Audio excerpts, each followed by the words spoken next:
7 seconds. It's like 7 or 8 seconds.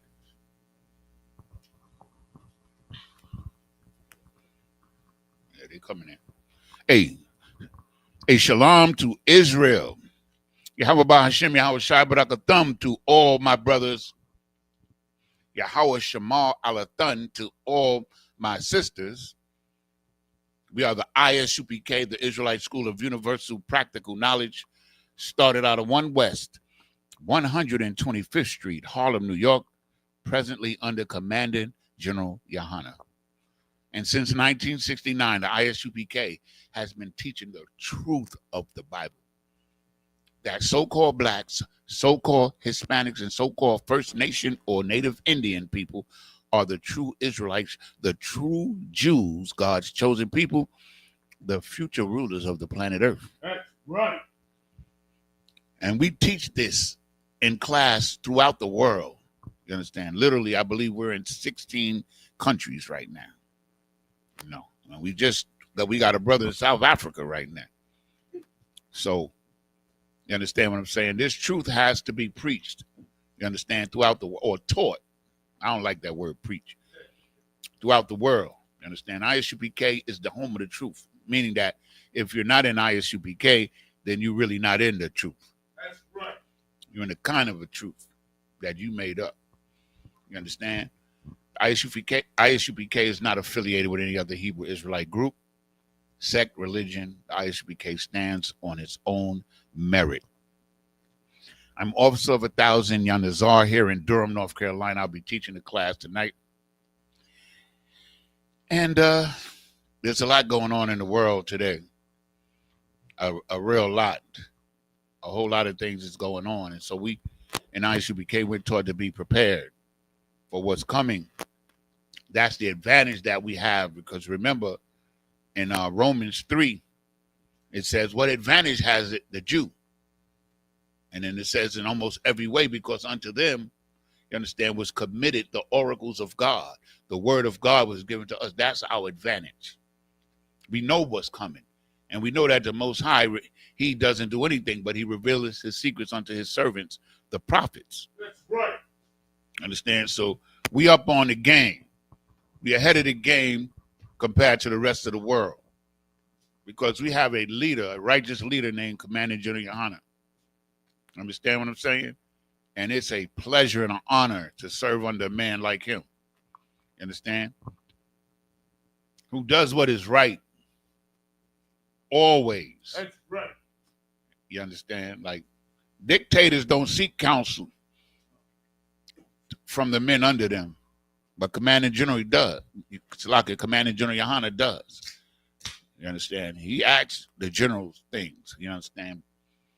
Because that's the righteous way to do it. You understand?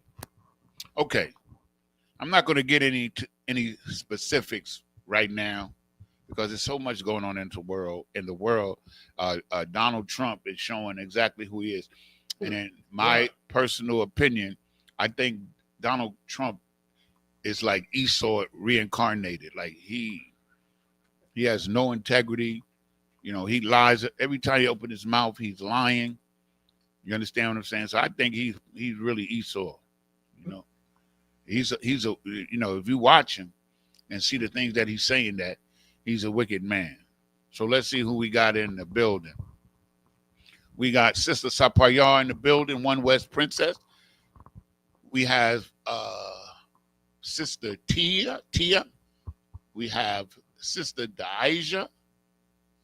And we have Sister Mathanai Yahawada. And we let me say that to the sisters, Yahweh Shema Thumba, Shema Shai, to all the sisters. And we got priest of 50, Hawan, priest and officer of 50, Hawan, Shalom, brother, Yahweh Shema, Yahweh Shema Shai, Barakatah. And we got Sister Patricia just came on in. Now, on YouTube, I just want to let you know, the YouTube is not working that well, so it's on a delay. So don't worry about it. If you got any questions or anything that you need to bring out, you're welcome. You're more than welcome to do so. You understand? And we'll do our best to respond in righteousness, okay? Right. Okay? So tonight, I I got something good. Well, I think I always have something good. But tonight I have the title of the class subject matter tonight is School of Prophets. Churches were schools. That's what it is. And I'm going to show you and prove to you a continuation of schools of learning of the Bible and of the scriptures, you understand, from Moses all the way to Christ. I'm going to prove the connection.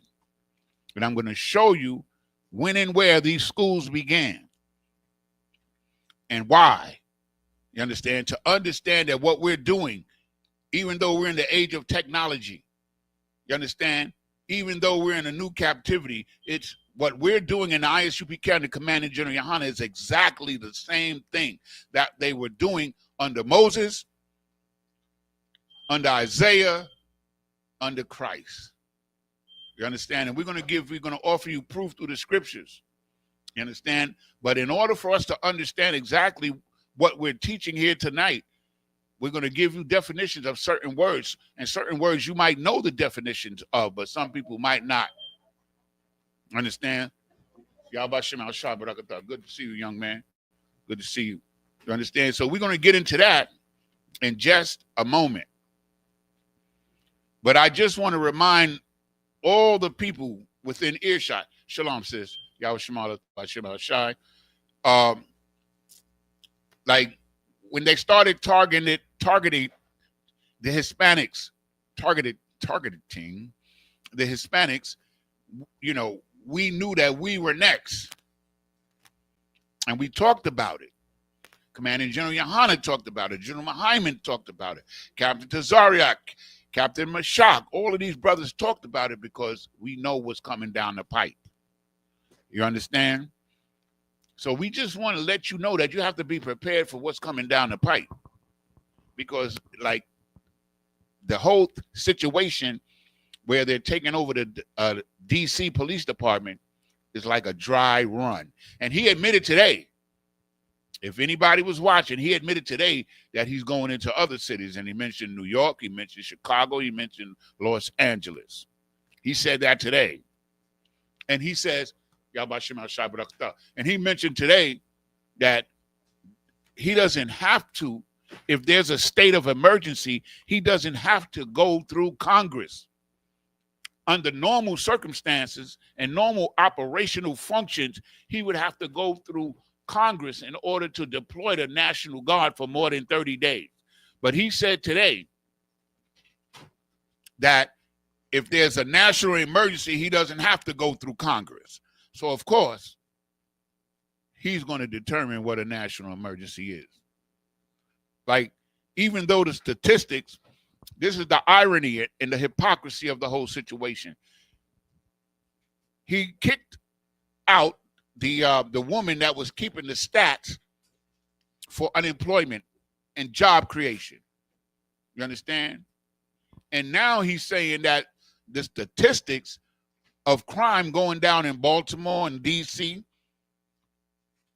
is not accurate. That is propped up by the Democrats to make it seem like they're tough on crime. That's what he said. So what I'm saying is he'll create any kind of situation, you understand what I'm saying, and call it a national emergency. He might even start a war. Right. And it might get out of control. You understand what I'm saying? He's meeting with Putin soon in Alaska. And nobody else is going to be in the room but him and Putin. That's what they said. That's crazy. You understand? I'll go into that at another time, okay? So I just put that out there so our people will be aware. We have to be prepared, you know what I'm saying? Make sure you have some food in your house, some water. Make sure you have the appropriate phone numbers of people that you can call if you need to. You understand what I'm saying? We're going to really need each other moving forward. It's the word that's come down from the top. Commanding General Yohana on down. And we're going to really need each other. We're going to need to understand what's going on in this world. You understand what I'm saying? And that's our job. We're the seers. In the Old Testament, they used to call us the seers because we were the lookouts. We would see the danger and report it. And that's part of what we're going to go into tonight as well as prophets and priests of the Lord.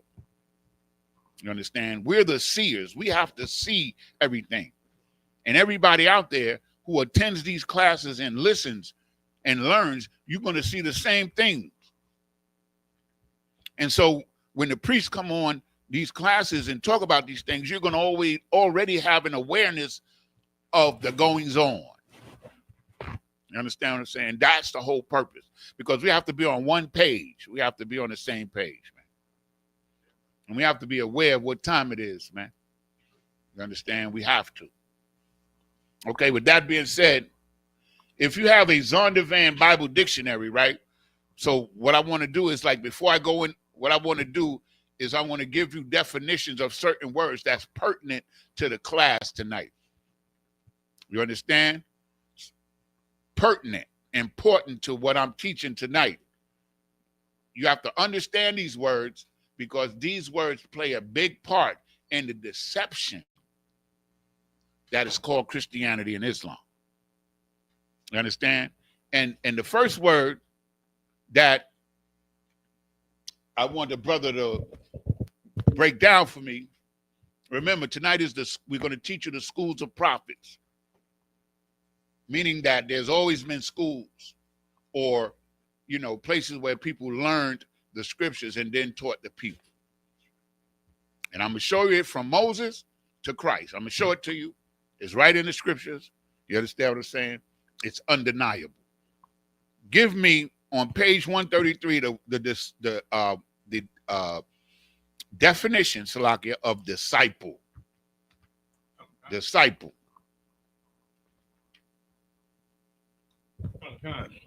It's the Zondervan Bible Dictionary. Definition: disciple, a learner, a pupil of some teacher.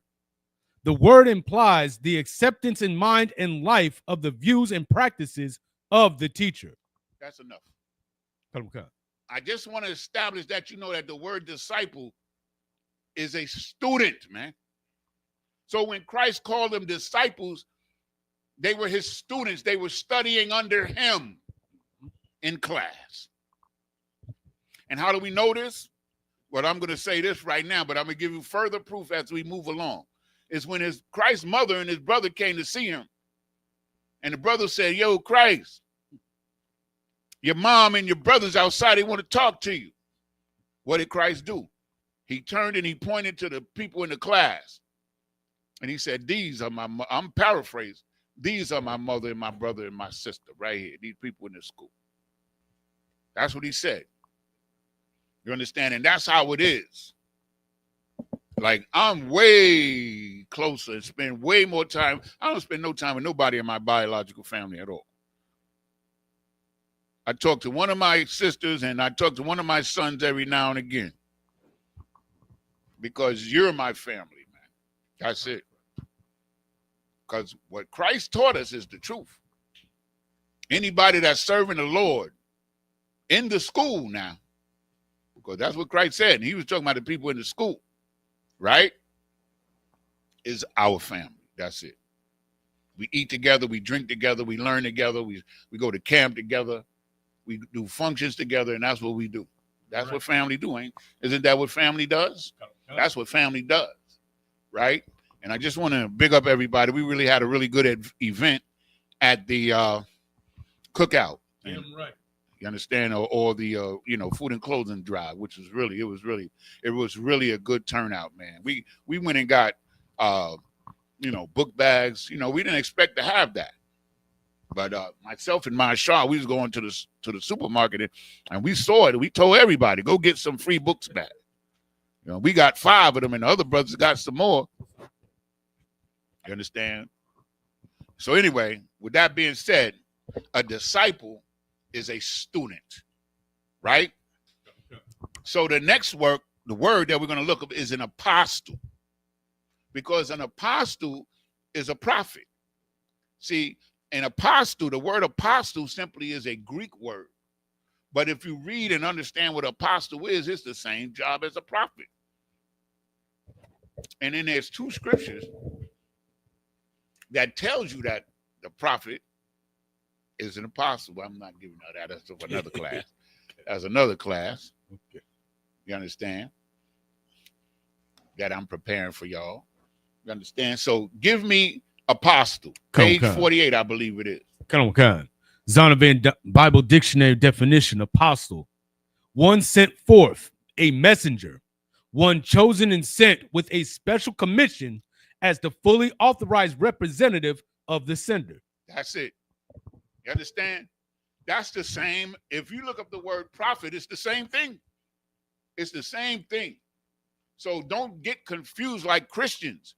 They think that an apostle is something different other than a prophet. Like he has some kind of special designation. He does not. That's right. He was in that, he sat his ass down in that class just like the rest of the prophets did and learned and went out and taught the people.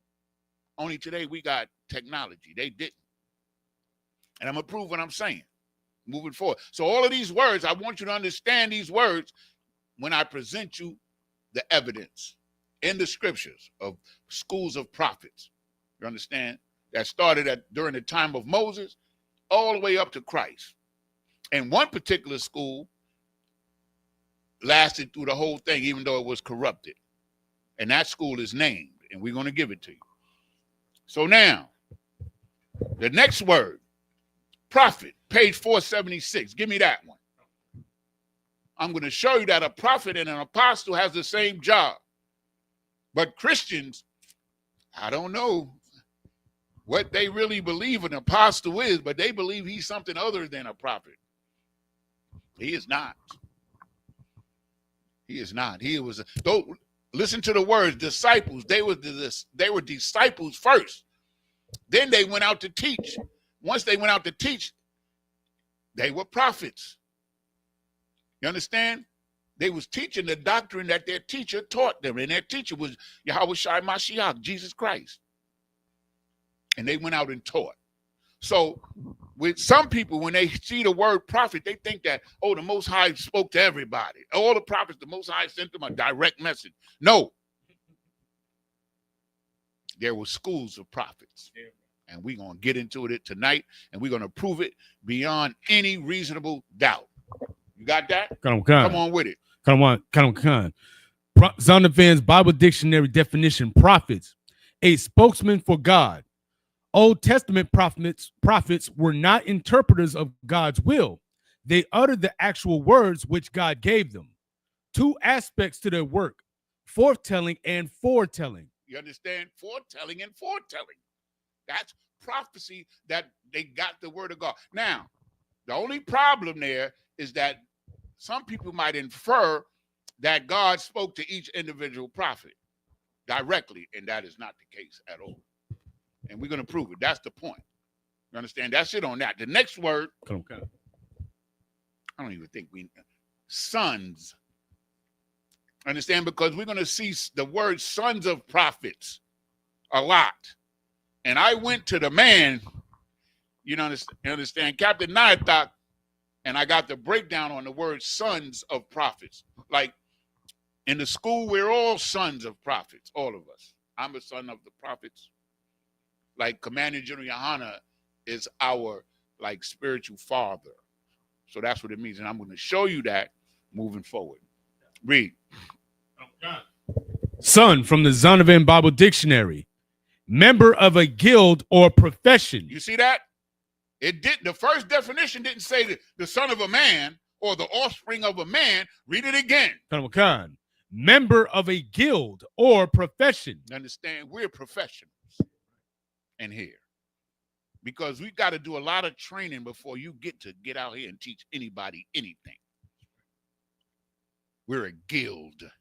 We're a profession. That's what a prophet is. You understand? And I just want our people to understand these things. So when you see the when I saw sons of a prophet, I said, well, damn, was they all their daddies prophets too? No kidding. That's what I thought. So I got on my phone and I called to get the answer. Right. And now I'm giving you the same answer that I got. You understand? And I want you to keep all of these things in mind as we break out these scriptures. Let's move on. Now, schools, page 528, Baba Kashab.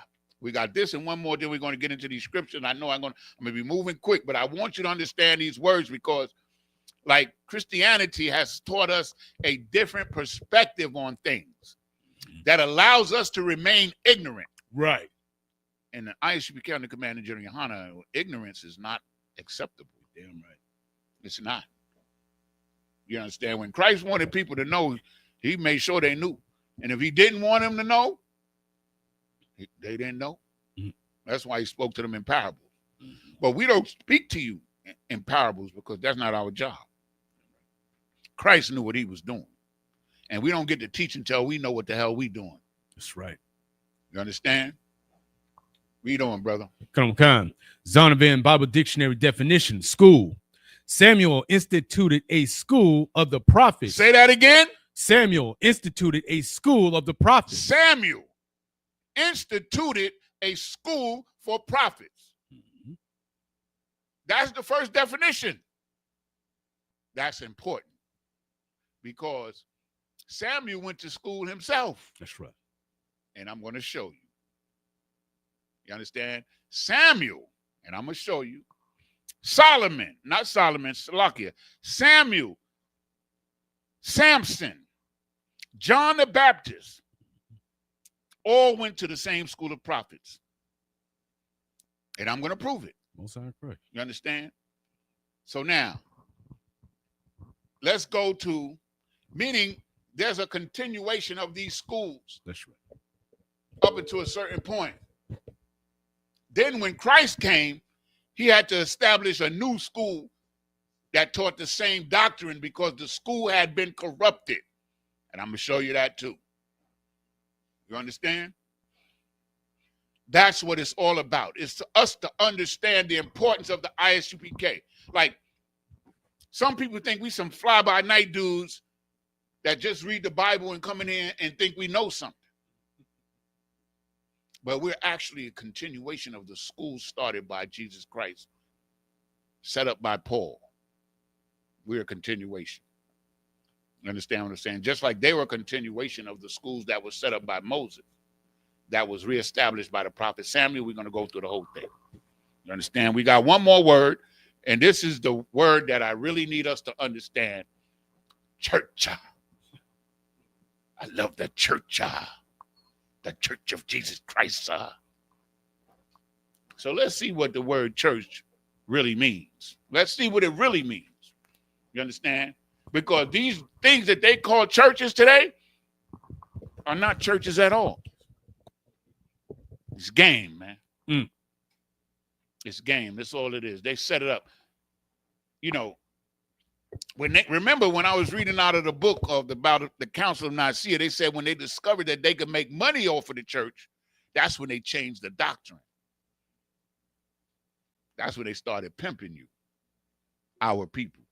And when they came to America, you understand what I'm saying? They already had the doctrine of deception already in place. So they emptied out our minds from who we were and filled our emptiness with this bullshit. Right. Called Christianity, which I hate with a passion because the damage that it has done is almost irreparable. And the only way that it could be repaired is to come in here and learn the truth. That's it. Right. That's it. Read. Come on. Zondervan Bible Dictionary definition. Church. The English church derives from the Greek kurikos, belonging to the Lord. Belonging to the Lord. So when the Christ in them, Christ didn't speak Greek. Christ spoke Hebrew. You understand? So Hebrew was still a functional language during the time of Christ. Understand? But they try to tell you that Christ spoke Aramaic. How in the hell did we learn Aramaic? We was never under the Amorites or Aramic people. So why would we adopt their language? That's nonsense. It's just game. Christ spoke Hebrew. And he taught Hebrew. Now, Paul knew many languages, including Greek and Roman and all. He was very educated. But Christ spoke Hebrew. Right. You understand? And so when he said church, he meant those belonging to God. And who belongs to God? Above all others. Everybody belongs to God. But what he's talking about is a particular people. And that's you. That's right. So-called blacks, so-called Hispanics, and so-called Native Indians. First Nation people. You're the church. You understand? You're the church belonging to God. That's what it really means. It doesn't mean a place where you go on Sunday and jump up and down, hoop and holler, and get pimped, and the man sleeping with your woman or with your kids. Good night. You understand? You know, seen how many cases we done seen lately of these dudes, man. They should be stoned to death, man. Damn right. For the things that they're doing, man. There ain't none of that going on in here, brother. Damn right. You better believe it. Understand? Ain't nobody, if you're in here trying to do some of that stuff, watch how fast you be out of here. You understand? It ain't nobody going to uphold you on Facebook, on social media like the pega leg dude. You know what I mean? People trying to uphold him. You understand it? So, let's move on, man. That guy don't deserve no airtime. Damn right. Damn right. He's a sucker. That's what we used to call him in the hood. He's a sucker. Give me more. Kind. But it stands for another Greek word, ecclesia, with whence ecclesiastical, denoting an assembly. An assembly. God's chosen or God's people assembled together. That's what church means. Because Christ only came for the Israelites. So when he told Paul, you're going to set up these churches for me, Paul went to the Israelites. And we've already proven that. We're gonna prove it every other week. You understand what I'm saying? We're not going to get into that today, but we're going to get into these scriptures right now. Let's start. That's it on that, right? That's all we need. So remember those words and those definitions, okay? So give me Exodus 18 and 14. Understand? 18 and 14. Now check how this occurred. Okay? Exodus 18 and 14. Read. It's the book of Exodus, chapter 18, verse 14. And when Moses' father-in-law saw all that he did to the people, he said, "What is this thing that thou doest to the people?" You understand? So Moses was trying to do it by himself. This is when the school starts. So Moses' father-in-law, you understand, the father of his wife said, "Moses, what the hell is you doing trying to do all of this by yourself?" That's what he's saying. Read it again. Kind. And when Moses' father-in-law saw all that he did to the people, he said, "What is this thing that thou doest to the people?" This ain't the way, brother. Now, of course, Moses is a man of God already. You understand what I'm saying? But the Most High brings things about in the way that he wants to. So let's read on, brother. Kind. Why sittest thou thyself alone? Why are you doing this all by yourself? That's what he's asking him. Why are you doing all of this by yourself? Moses trying to teach everybody. He's trying to do everything. Read on. Kind. And all the people stand by thee from morning to even. They lining up, trying to learn all day long. He might wind up teaching 100 people in a day, maybe less.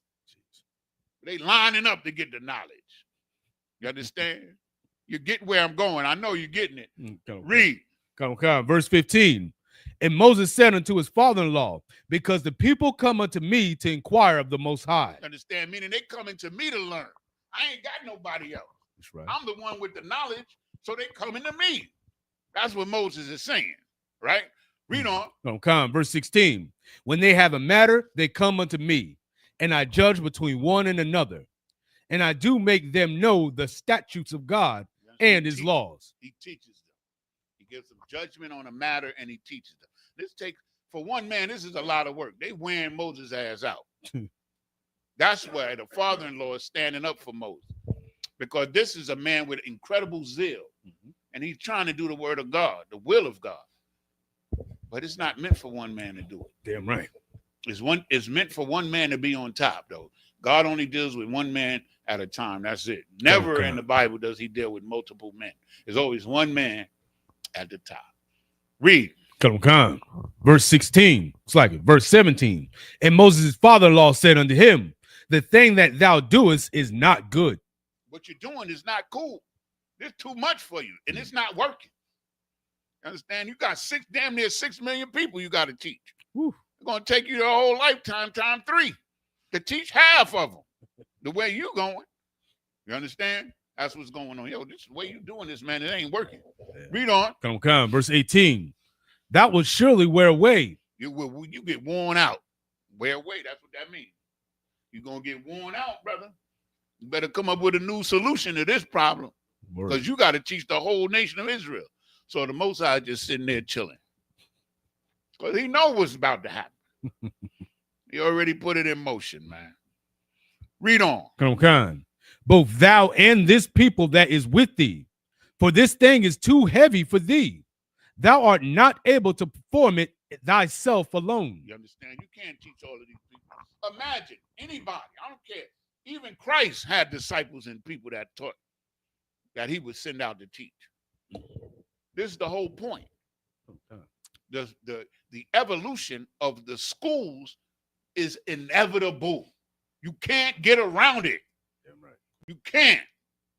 These are the greatest men that ever lived. Yahushua, Mashiach, Moses. These are the greatest men that ever lived. And they needed help. So let's get it. Come on. Come. Verse 19. Hearken now unto my voice. I will give thee counsel. So the old dude is saying, yo, man, listen to me. I got a plan. What we gonna do? Got a plan. You understand? He had a good father-in-law, man. You understand? That's why his name is in the Bible. Well, he's in the Bible. Read. Come. And the Most High shall be with thee. Be thou for the people to Godward, that thou mayest bring the causes unto the Most High. You understand? Read on. Come. Verse 20. And thou shalt teach them ordinances and laws, and shalt show them the way wherein they must walk. You understand? You have to do this. You have to be over the school. You have to be the main man, but you're going to have some underlings. You're going to say it. Read. Come. And the work that they must do. Verse 21. And the work that they must do. Multiples. They is multiples. Read. Come. Verse 21. Moreover, thou shalt provide out of all the people able men. That's it. Able men. You're going to pick able men to do this work. This is the beginning of the school right here. This is the beginning of it. You're going to pick able men. Read on. Such as fear the Most High. That fear the Most High. Understand? And no, they ain't get no poop butts. You know I always use that word. They didn't get no men that was foolish. You understand? They took the men that was serious, and they began to teach them, because they had a great responsibility to teach the rest of the people. You understand? It's the same thing that we have. Damn right. We have a responsibility just like they had. There ain't no difference whatsoever at all. Read on. Come. Men of truth, hating covetousness. You understand? Covetousness is one thing that's not yours. That's what covetousness is.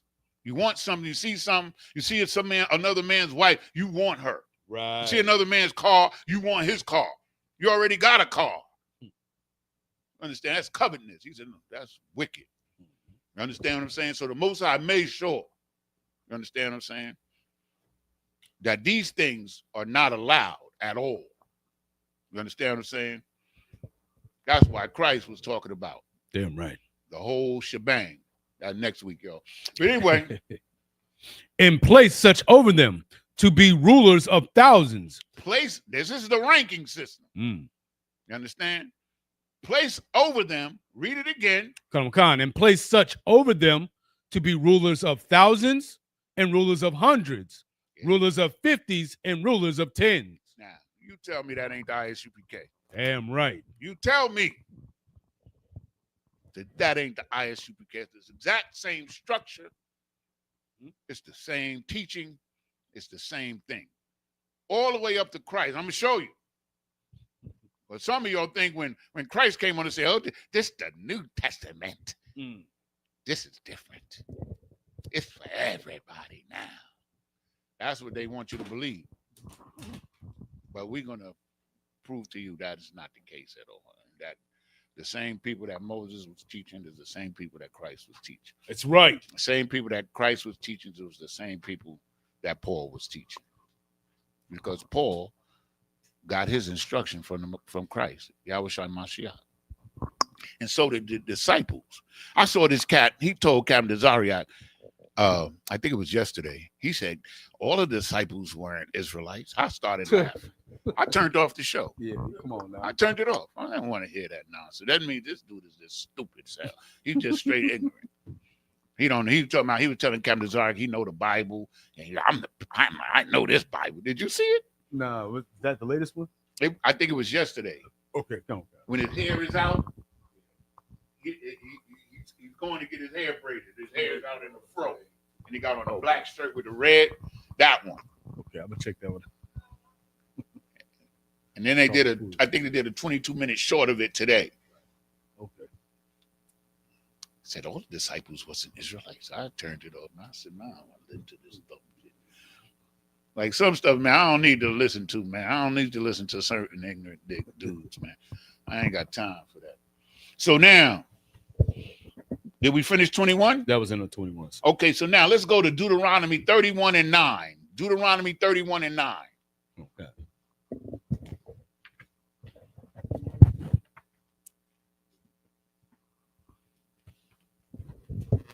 What we learn in this truth, man, through Yahushua Mashiach, through the Most High God, is that we have to learn discipline of the mind, man. You know, I remember when I was growing up, you know, my father, he left us when I was a little boy. But one thing he taught me was, like, he said, when you get bad thoughts and stuff, I ain't really listened to him, though. I ain't gonna lie. He says, kill the thought. That's what my father told me. And this is the same thing. He ain't know nothing about Jesus Christ, nothing. Well, he did a little bit. He was a gospel singer. But that's what Christ is talking about. Like when you get thoughts that are not correct, you have to kill those thoughts, man. You have to kill them, ice them, get rid of them, ignore them. Because that's what leads to sin. Okay? Come on, read on. Come on. It's the book of Deuteronomy, chapter 31, verse 9. And Moses wrote this law and delivered it unto the priests and sons of Levi. You understand? He wrote it and then he delivered it unto the priests. See, back then, only the priests could be, you understand, only Levites could be the priests because of what we did against Moses. That's right. You understand what I'm saying? But watch what develops. You understand? The schools wasn't limited to Levites. That's the whole point. Come on. The priestly duties were limited to the Levites. Come on. But not the school. Mm-hmm. But let's go. Delivered it unto the priests, the sons of Levi, which bear the ark of the covenant of the Lord, and unto all the elders of Israel. All the elders. See what I'm saying? So when I say it wasn't just the Levites, he said all the elders. So he taught the old cats. That's right. The older cats first. Mm-hmm. You understand what I'm saying? Because they had proven themselves. You understand? So he taught them. So this is the whole development here. Is that it on that? Come. Give me Deuteronomy 27 and 1. Okay. You see the development is a natural process. But in order to keep order, he did what? He made rank and order. That's right. You have to have it, man. You have to have, you understand, people in positions of responsibility, man. You have to have leadership, men to look up to. Or it ain't gonna work. I remember I was in the 5% nation. And they was never, like, after the so-called Allah died, he was murdered. He was my father's gambling partner. Wow. And they used to call him Puddin'. He was Clarence 13X, Allah to the nation of gods and earth. And one of the things that I noticed while I was in there was no leader. Like everybody was like, we don't need no leader, we lead of ourselves and all that. That's why they never went beyond what they are now. Right. There was some really good brothers in there now, don't get me wrong. But they didn't have the truth. They did not. You understand? You have to have rank and order, man. That's right. You know, there's things that was going on, sidebar. Let me just tell you something. Okay, the school is on the Allah School of Mecca is 2122 7th Avenue, right off 426th Street and 7th Avenue. So I used to have this beautiful, you know, those red pit bulls. They had this beautiful red pit bull, right? And they, you know, they breeded the pit bull, and she got pregnant. Do you know when she had them pups? Somebody stole the pit bull out of school. They got a fence and everything around it. And after the dog, no, they stole the dog before she gave birth. Oh. And after the dog gave birth, they brought the dog and put the dog back, and nobody still don't know who did it. I never forgot that, man. I used to bug me. I'm like, what, nigga? You understand? That's because there's no rank and order. If somebody, we don't deal with dogs in there anyway, but if somebody was to do something like that in here, we gonna find out. That's right. And we telling everybody. And he's going to get judged. He's going to get a judgment. You understand what I'm saying? That's all I'm saying. That's a true story. I can tell you some stories, brother.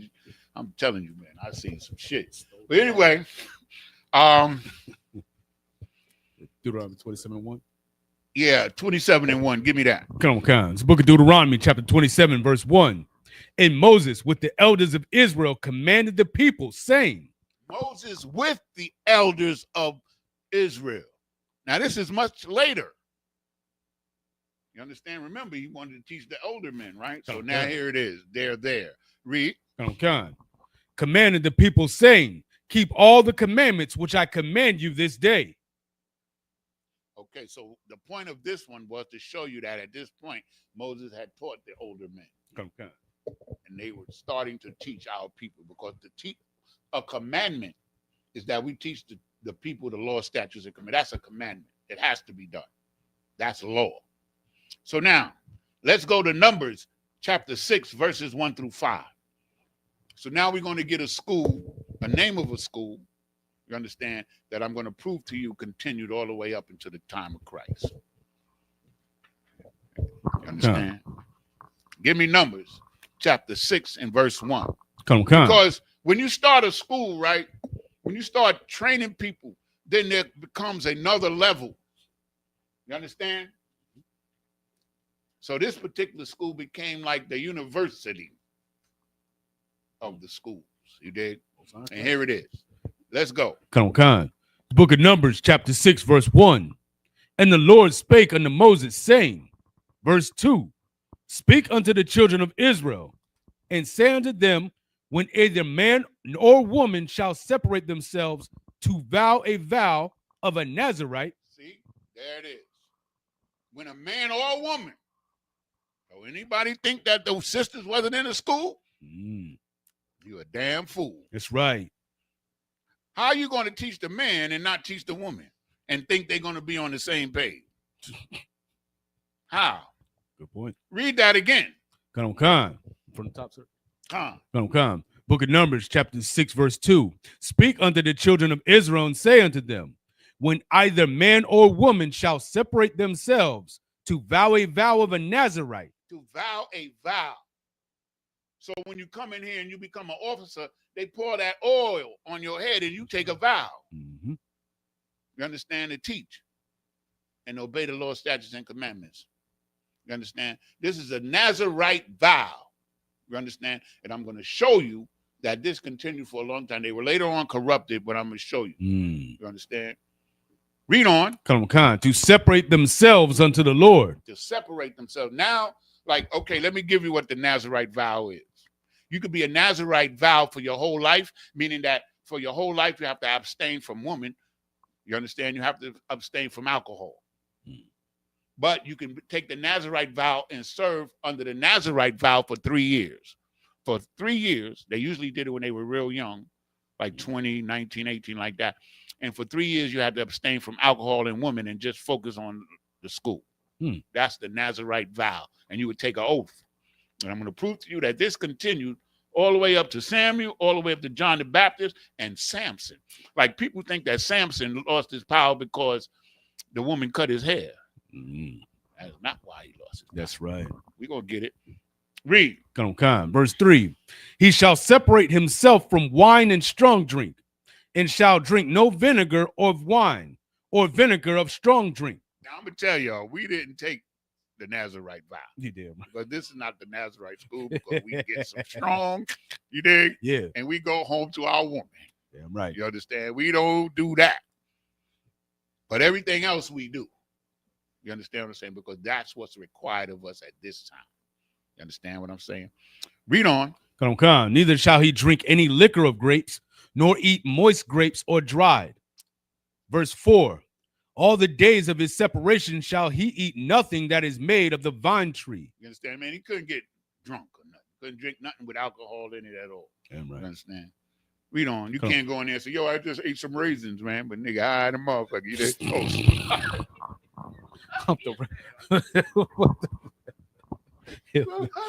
Go ahead, man. From the kernels even to the husk. Verse 5. All the days of the vow. Said from the kernel to the husk. Oh, wow. That's talking about corn liquor. Oh, wow. Corn liquor. Even that's what that's talking about. Huh? No, I was slack, sir. Even back then. Yeah, these are Israelites is some bad. We some bad people, man. Like niggas say, oh, well, I ain't drinking no wine. I get some of that corn liquor. Yeah. Damn. I love this truth, man. I do.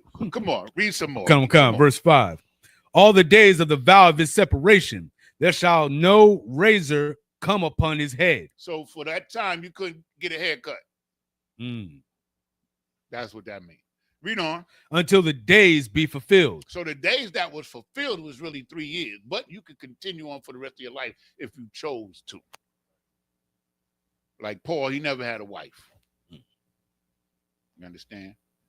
Read. Come. In which he separateth himself unto the Lord. He shall be holy, and shall let the locks of his hair, locks of the hair of his head, grow. You understand? The locks are braids. Locks. If it's a lock, that means you can unlock it. That's right. Dreads are not our culture. That's right. Those are not locks. Those are lumps. So, yeah, nasty, filthy lumps, man. They came from the East Indians. They used to do it because they served Medusa. Was that woman? They don't call them. The Greeks called, Shiva. The Greeks called her Medusa. Like, and it was like the snake heads and all that nonsense. Man, that's crazy. Go to, that's why we call it practical knowledge, y'all. Go to verse 13, Baba Kishah. Book of Numbers, chapter 6, verse 13. And this is the law of the Nazarite. When the days of his separation are fulfilled, he shall be brought unto the door of the tabernacle of the congregation. You understand? So there's a time period. You understand, when he has to serve. You understand? And then he comes to the door. He takes to the school, and he takes the vow. Now he has to serve. That's what that's talking about. That's correct. You understand? That's it on 13? Come. Okay, now let's go to the book of Judges. Now we're going to get Samson in there. Samson, give me Judges 13, 5 through 7. Because I just want people to know, I love some jokes. But I just want people to understand that this is serious business, man. Let's see, we got any how do I get rid of that? What they doing? Commercials now? Oh. And hey, Salakia, y'all, just let's pump up them likes, man. That helps the algorithm. It helps everything. The water, I appreciate it. Let's get them likes in there. If you got any questions, let me see. Khan. That's right. Sisters and brothers in the school, man. You know what I'm saying? Like, they would try to think that, like, we're the school of women haters or something. Some kind of nonsense. Yeah. That's crazy. Let's go. Judges 13 and 5? Yeah, 13 and 5, Baba Kishah. Come. It's the book of Judges, chapter 13, verse 5. For lo, thou shalt conceive and bear a son, and no razor shall come on his head. So this is the Most High's angel talking to Samson, mother and father. I think he's talking to the mother first, I believe. But, we're not going to get into all of that, but he's talking to Samson's parents.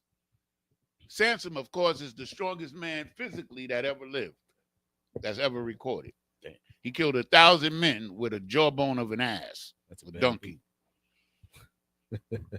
He's a bad dude. They was afraid of him. Yeah, come on, He's a bad dude. Read. Come. For the child shall be a Nazarite unto the Most High from the womb. The child shall be a what? A Nazarite unto the unto the Most High from the womb. And he shall begin to deliver Israel out of the hand of the Philistines. So now how he's going to do that? He was supposed to go and teach them. That's how we delivered. It's always been the same. The only way we're delivered is we get the word and we obey God. And then the Most High does his job. Not his job, Salakia, but he does what he's going to do. Most High pray. But in order for us to get that help, we have to obey the law, statutes, and commandments. That's it. Mm-hmm. Read on. Come. Verse 6. Then the woman came and told her husband, saying. So it was the mother. You see that? So she, technically speaking, that woman is a prophetess. Most High Christ. She is. But did she go and teach? Nope. Hell no. She went and got the man. Because she was smart enough and wise enough to know that that's his job. Come. That's it.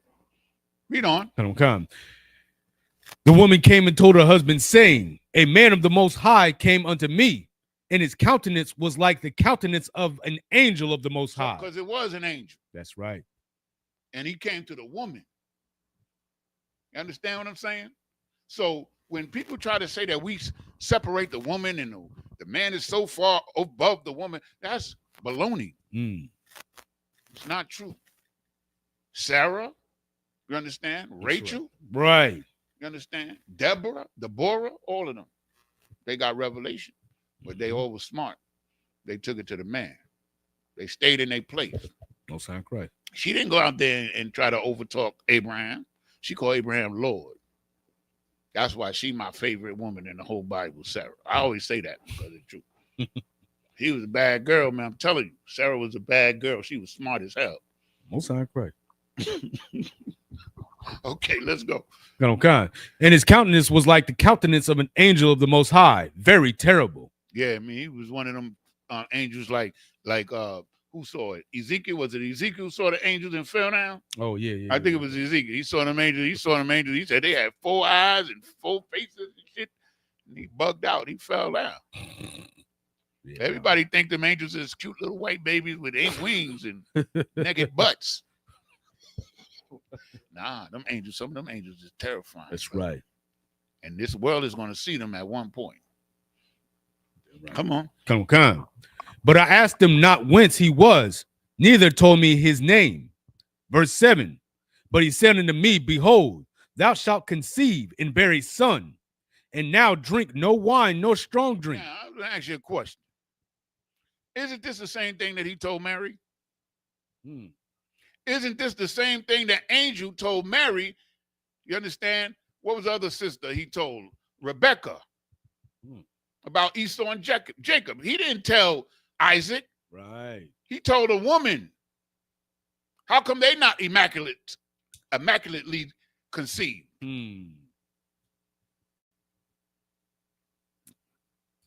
Understand? So we got to understand that these sisters did work too. And the ones that did work, they got credit for it because they stayed in their place. They did great service. What she's doing now is a great service to the Lord. That's right. He went to Mary because Mary, the baby's in Mary. The baby wasn't in Joseph. The baby was going to be put into Mary by Joseph. So the seed was in Rebecca. You understand? Not in Isaac. So Rebecca had to know which one was going to get the promise. You understand what I'm saying? The Most High is wiser than we could ever imagine, man. That's right. And anybody that tried to say that the Israelite School of Universal Practical Knowledge treat women as like they're some kind of secondhand piece or something is a liar. Because we see in the Bible that they are well honored when they stay in the place that the Most High gave them. It's not dishonorable. Read on. The fact that the angel came to the woman is honor in itself, man. Damn right. Come on, let's get some more. Neither eat any unclean thing, for the child shall be a Nazarite to the Most High from the womb to the day of his death. You understand? He get the lifetime vow. So when he broke the vow, that's why the Most High took the power from him. Well, yeah, and plus he took heathen women. Like them two women was Africans, both of them. Like his mother told him, yo, don't marry them Palestinians, the Philistines, I mean. But he did it anyway. He saw that African. He said, yo, Pop, get me that one. He literally said that. He said, Dad, I want her. Get me her to wife. That's what he literally says in the Bible. And his mother said, no, you're supposed to marry your own people. That's right. And the proof that it wasn't only Levites is because Samson was from the tribe of Dan. Come on. Verse 8. Then Manoah entreated the Lord and said, "Oh my Lord." That's it. That's it on that. Come on. So now we've seen that the Nazarite vow, you understand, started way back before Samson, right? And now Samson takes the vow. Now let's see Prophet Samuel take the same vow. And then he's from his learning, he's going to set up the schools that we're going to follow all the way through. First Samuel, I think it's First Samuel. I didn't write first or second. I think it's First Samuel 1 and 11. If not, it'll be 2 and 11. Slocky, that's my bad. I got you. Any questions? Yes, 1 and 11. Sir. Yeah, come on with it. No question. Come. That's right. The first book of Samuel, chapter 1, verse 11. And she vowed a vow and said, O Lord of hosts, if thou wilt indeed look on the affliction of thine handmaid, and remember me, and not forget thine handmaid. Hold on. Stop right there. So this is Samuel's mother. She had been barren. So she goes to the Most High. She said, yo, I'm just talking shit. Soda. Yo, Most High, I've been good with you. I followed you, man. I need let me get a little one up in here. You know what I mean? Let me have a child. You understand what I'm saying? I'm just putting it to you like that, but that's what's basically going on there. You know what I mean? Come on. Come. But will give unto thine handmaid a man child. Give me a son. I want me a son. Damn right. I've been good. I've obeyed you, Lord. I've been a good woman. Give me a son. Man, that's righteous, man. Most correct. Nothing wrong with that. It's righteous. Why wasn't she immaculately conceived? Dumbass Christians, man. Come on, read. Come. Then I will give him unto the Lord all the days of his life. I will give him unto the Lord, meaning he's going to serve the Lord all his life. Damn right. So that's a vow that she made in righteousness to the Most High God. You understand what I'm saying? So we need a little deliver about that time because the Philistines is whipping our butts because we falling off. You understand? So read. Come. And there shall no razor come upon his head. Isn't that the Nazarite vow? That's right. It's the same vow. Read on. Come. Verse 12. And it came to pass, as she continued praying before the Lord, that Eli marked her mouth. Verse 13. That's it on that. Oh, come. I just wanted to show that Samson was initiated into the same Nazarite vow. You understand? Mm-hmm. All the other stuff we got to read about, or I'll do a class about it later. Now, we're going to skip all the way to John the Baptist. And I'm going to show you that John the Baptist went to the same school, the same vow. And then we're going to go to the schools. You understand? We're going to go, through the whole school from Prophet Samuel on. Read on. Slocky, give me Luke 15 and 26. No. Give me Luke 1 and 15 plus verse 26. Because all of these things went together. And also I'm going to show you that in the book of Amos that they corrupted the school of the Nazarites. They corrupted them with alcohol. That's in the book of Amos. I'm going to get that too. So come on. Come on. Book of Luke, chapter 1, verse 15. For he shall be great in the sight of the Lord, and shall drink neither wine nor strong drink, and he shall be filled with the Holy Spirit. So now this is Elizabeth, another woman. Mm-hmm. You understand? Read on. Even from his mother's womb. And many of the children of Israel shall he turn to the Lord their power. Understand? He took the Nazarite vow. Give me verse. 26. That was 15, right? Yeah, 15. I think that was. Yeah. Okay, so give 26. me 26. Come on. Book of Luke, chapter 1, verse 26. And in the 6th month, the angel Gabriel was sent from the Most High unto a city of Galilee named Nazareth. Nazareth. The school was so good that they named the whole city after it. Damn. You understand? And that's where Christ was raised. Read on. Come. Verse 27. To a virgin espoused to a man whose name was Joseph. Okay, that's it on that. That's it on that. Come. I just wanted to show you a continuation of the Nazarite school. You understand? We went from Moses all the way to John the Baptist. Now, I was trying to find something to show that Christ was in that school, but I couldn't because he wasn't. He started a new school. You understand? Sign Christ. Because John fell off, of course. And he didn't follow Christ. Okay. Now, let's go to Amos 2 and 11 and 12. The book of Amos, chapter 2, verse 11 and 12. Damn, I must be having fun. Come on. Yeah, it's like 8. It's after 8 already. Okay. Amos 2 and 11. Because there's a like when the Most High says, I am the Lord God, I changeth not. His method of operation, his modus operandi, the way he proceeds doesn't change. He has one man in charge. They teach other men. They teach other men. They teach other men and women. That's how it's always been. That's how it's always going to be. Even in the kingdom, it's still going to be like that. Well, in the kingdom, they said we ain't going to have to teach nobody. Everybody going to know. Almost on Christ. You got it? Come on. This is the book of Amos, chapter 2, verse 11. And I raised up of your sons for prophets, and of your young men for Nazarites. There it is. Prophets and Nazarites, man. You understand? Read on. Come. Is it not even thus, O ye children of Israel, saith the Lord? Understand?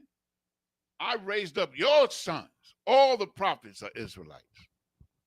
Every last apostle was an Israelite. Every prophet in this Bible from Moses to Christ is an Israelite. And Most High said, I raised up your sons for prophets and Nazarites. But let's see what happens. Read. Come. Verse 12. But ye gave up the Nazarites wine to drink. You broke, you understand? You messed up the school. You started getting them brothers, hey, man, you can take a little drink. Hey, take some of this strong. You good. I'm just, you know what I'm doing, but they gave them liquor when they wasn't supposed to. You understand what I'm saying? So things started falling apart. You understand? The school is now corrupted. That's why now we can take a little sip. That's right. Because what we learn is that, like, there's no plant, no fruit, no vegetable, anything that can control us. Damn right. You understand? If you let a plant, marijuana, heroin, cocaine, or anything like that control you, then you're a slave to it. You're a slave to it. But in here, we're not a slave to anything. You understand what I'm saying? That's why the Most High didn't want that. You understand? But read that part again. It's important to understand, like, they got corrupted by alcohol. Okay. It's just like if you have a group out here today that smokes weed and think it's cool. Well, it's a plant. You understand what I'm saying? But you're a servant to that plant, and not me. Damn right. You understand? There's nothing that's going to control me. Nothing. Most High in Christ. But the Most High in Christ.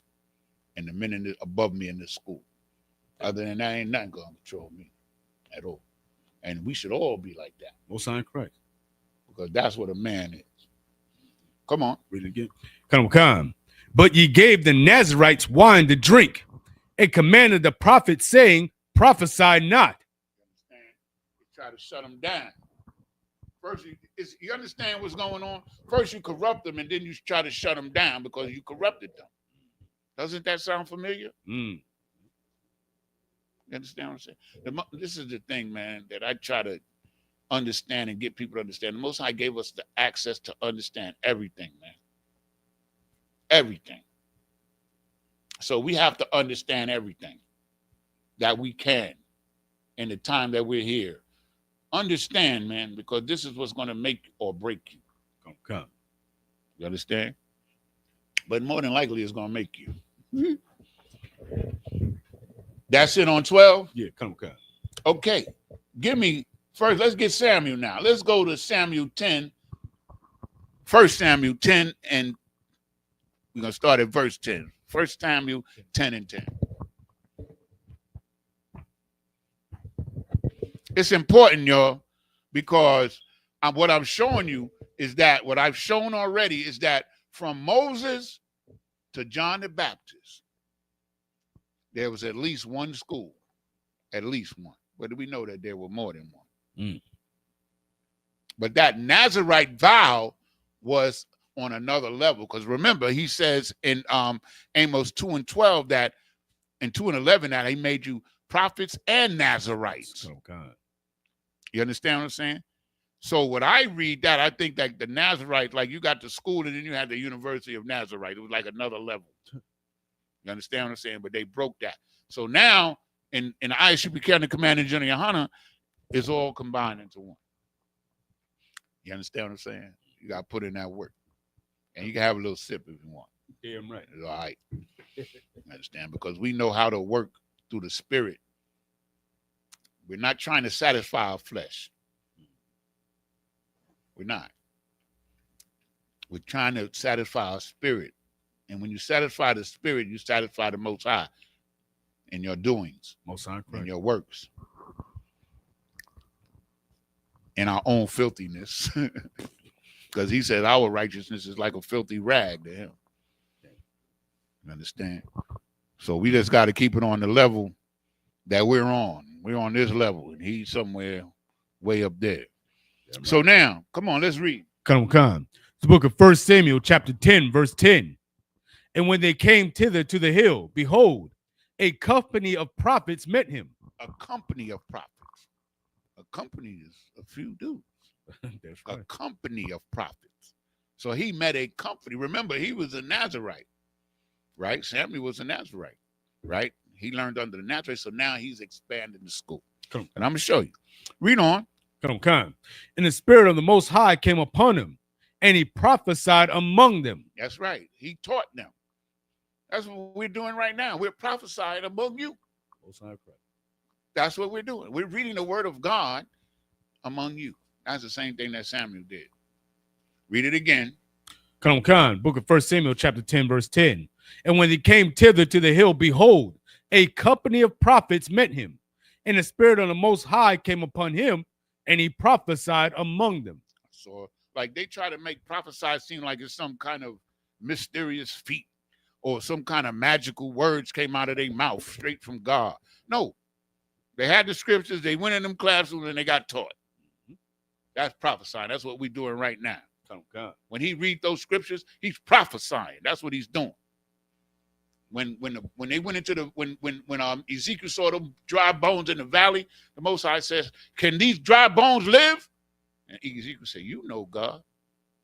But he told Ezekiel that you have to prophesy on the dry bones. And in verse 11 it says those dry bones is the whole house of Israel. They have to be prophesied upon in order for them to come back to life, because this life that they got us living in is not our life. This is not life. We are not in life. That's a profound thing that hit me hard when I came to the school, because there's a scripture that says that if thou would enter into life, keep the commandments. That bugged me out. I said, damn, ain't we already in life? Right. Well, we are not, because the life for Israelite is rulership. Right. That's it. So now, I want to taste, baby. You understand? I said, I want to whip me a Edomite. Most High Christ. For real, I do. Cause them Edomites, man, I never, like when I was growing up, I never thought that the wickedness of the world would be like it is. This wickedness is beyond all boundaries, man. You know, they selling little kids. The president of the United States is a child molester and a woman abuser, and he's the president of the so-called free world, man. Wow. Okay. That was it on 11? No, that was 10, sir. Read 11. Come. Verse 11. And it came to pass, when all that knew him before time saw that, behold, he prophesied among the prophets. Then the people said one to another, what is this that come unto the son of Kish? Yeah, man. This bad dude. What's up with this guy? Let's check him out. Come on. Is Saul also among the prophets? Is Saul? So he was so powerful. You know who Saul is? Somebody tell me who Saul was. Not you. You know. Saul.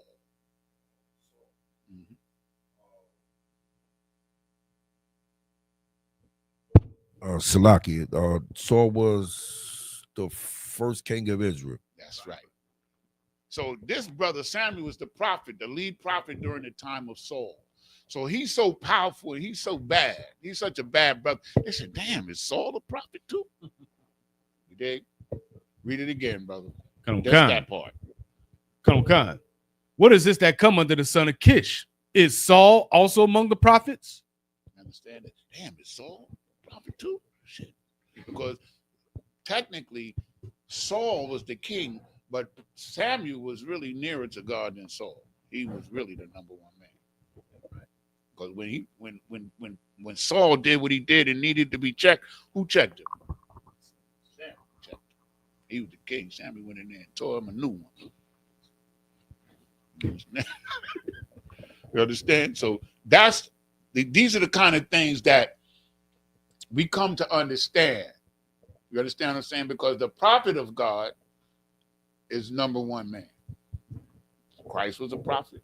Moses was a prophet. Elijah was a prophet. Nehemiah was a prophet. Those are the number one man. That's right. Now, King David was a prophet and a king, just like Christ. There wasn't nobody over King David. Nobody. You understand? He dealt directly with the Most High through the angels, of course. Read. Okay. That was 11? Okay, good. So now go to 1 Samuel's 19 and 19. We're going to read 19 and 20. 1 Samuel's 19, 19 and 20. Come. I might have to do a part 2. Oh, you got like 15 more. Yeah, I do. Oh, wow. They got a lot. Most High Christ. Yeah. You know what I mean? We do. I don't think I'm going to have enough to do a part 2 because we're going to get through about 10 more of them at least. Okay. The book of 1 Samuel, chapter 19, verse 19. And it was told Saul, saying, behold, David is at Naioth in Ramah. Verse 20. And Saul sent messengers to take David. And when they saw the company of the prophets prophesying. See that? When they saw a company of the prophets prophesying, they're teaching. That's what prophesying means. They're not doing magic. Right. They're prophesying, which means they're teaching the word of God. That's what prophesying means, y'all. Come on. Come. And Samuel standing as appointed over them. Samuel's the head of the school. Damn right. If Samuel's the head of the school, how did the other prophets learn? Right. If Samuel's the chief prophet, how in the hell did the other guys learn? He taught them, man. They set their butts down in them classes, wherever it was. Usually, a lot of times they would use another brother's house, but I'm going to show you an occasion where it was so many prophets that the school was so big, they couldn't live. I'm going to show you. Let's get there. Come. Is that it? You read 20, right? No, just a little bit more. Come on. Come. Instead, Slakia, the spirit of the Most High was upon the messengers of Saul, and they also prophesied. You understand? The spirit, because of Samuel was prophesying. Now that they heard it, now they're prophesying because they heard the word from Samuel and the prophets. It ain't that hard. It ain't that hard. Understand what I'm saying? Because now Samuel is trying to save Saul. You understand? He's trying to help Saul. But Saul is a hard dude. Yeah. He's a hard dude. Okay, now let's go to 1 Kings 18 and verses 1 through 4. Now I'm going to show you Obadiah and Elijah was in the school together. Understand? Okay. It's the book of 1 Kings, chapter 18, verse 1. And it came to pass after many days that the word of the Lord came to Elijah in the 3rd year. So Elijah's the head of the school at this time. Elijah, the number one man. Elijah, he was the one that that dealt with those 450 prophets of Baal. Oh, yeah. And he was taunting them. He was teasing them and making jokes on them every day. He's a bad dude. Yeah. He said, where your God at? He sleep?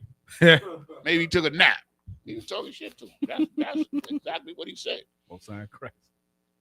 He's a bad dude. It was 450 of them against him. He destroyed them, literally. After he won the debate, so to speak. Oh, yeah. The people of Israel wiped them 450, killed all of them.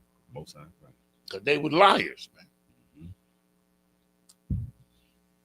Come on, read on. Come. That the word of the Lord came unto Elijah in the 3rd year, saying, Go, show thyself unto Ahab, and I will send rain upon the earth. So Ahab is the king. You understand? So there was a drought. But we're not getting into all of that. There's a point to this. Read on. Come. Verse 2. And Elijah went to show himself unto Ahab, and there was a sore famine in Samaria. Verse 3. So this is the northern kingdom area. You understand? So there's a famine because there's no rain. Come. Read. Come. Verse 3. And Ahab called Obadiah, which was the governor of this, it's like the governor of his house. You understand? So Obadiah is a cat. And he's the how is it? What could I call him? I wouldn't call him like the vice president, but like he would be like the chief of staff. You understand? You have the king, and then you have like who's in charge of the house, meaning the chief of staff. You understand? Read on. Come. Now Obadiah feared the Lord greatly. Obadiah was a righteous brother. Damn right. That's what fear the Lord greatly means. Read. Come. Verse 4. For it was so, when Jezebel cut off the prophets of the Lord, that Obadiah took 100 prophets and hid them by 50 in a cave. You understand? He took the prophets because now they're trying to kill the prophets. So he takes the prophets and he hides them in these caves. You understand? Because some of these kings were wicked. You understand? They was wicked as hell, and they didn't want to hear the word of God. And they would kill the prophets. That's why you see in the New Testament and when Christ said, y'all killed the prophets. You understand what I'm saying? This is what he's talking about. They wanted to kill these prophets, man, because they didn't want to hear the word. Prophesy unto me smooth things. Prophesy unto me deceits or lies. Understand? But the point is that there's a lot of prophets because they're in the school. Damn right. That's the whole point. Where we at? That was the end of 4. Give me verse 7. Come. Book of 1 Kings, chapter 18, verse 7. And as Obadiah was in the way, behold, Elijah met him, and he knew him and fell on his face and said, Art thou that my Lord Elijah? You understand? He didn't really know Elijah. He was a righteous man, and he stood up for the prophet. But now Elijah is going to make him the number 2 man in the school. Okay. Obadiah, you understand, who prophesied against the Edomites. Most High Christ is going to be the number 2 man. He's like General Muhammad. Oh, wow. You understand? I'm just saying in rank and order. Come, right. You understand? Read on. Come, verse 8. In the end. Read 7 again. Okay, come. Book of 1 Kings, chapter 18, verse 7. And as Obadiah was in the way, behold, Elijah met him, and he knew him and fell on his face and said, Art thou that my Lord Elijah? Oh, you the man. You Elijah. You the number 1. Like to him in those days, it was like meeting Jesus. Damn. Because this is the man of the Lord. This is the number 1 man of the Lord. Come. Okay, that's it on that. Come. Now let's go to 2 Kings chapter 2, verses 2 and 3.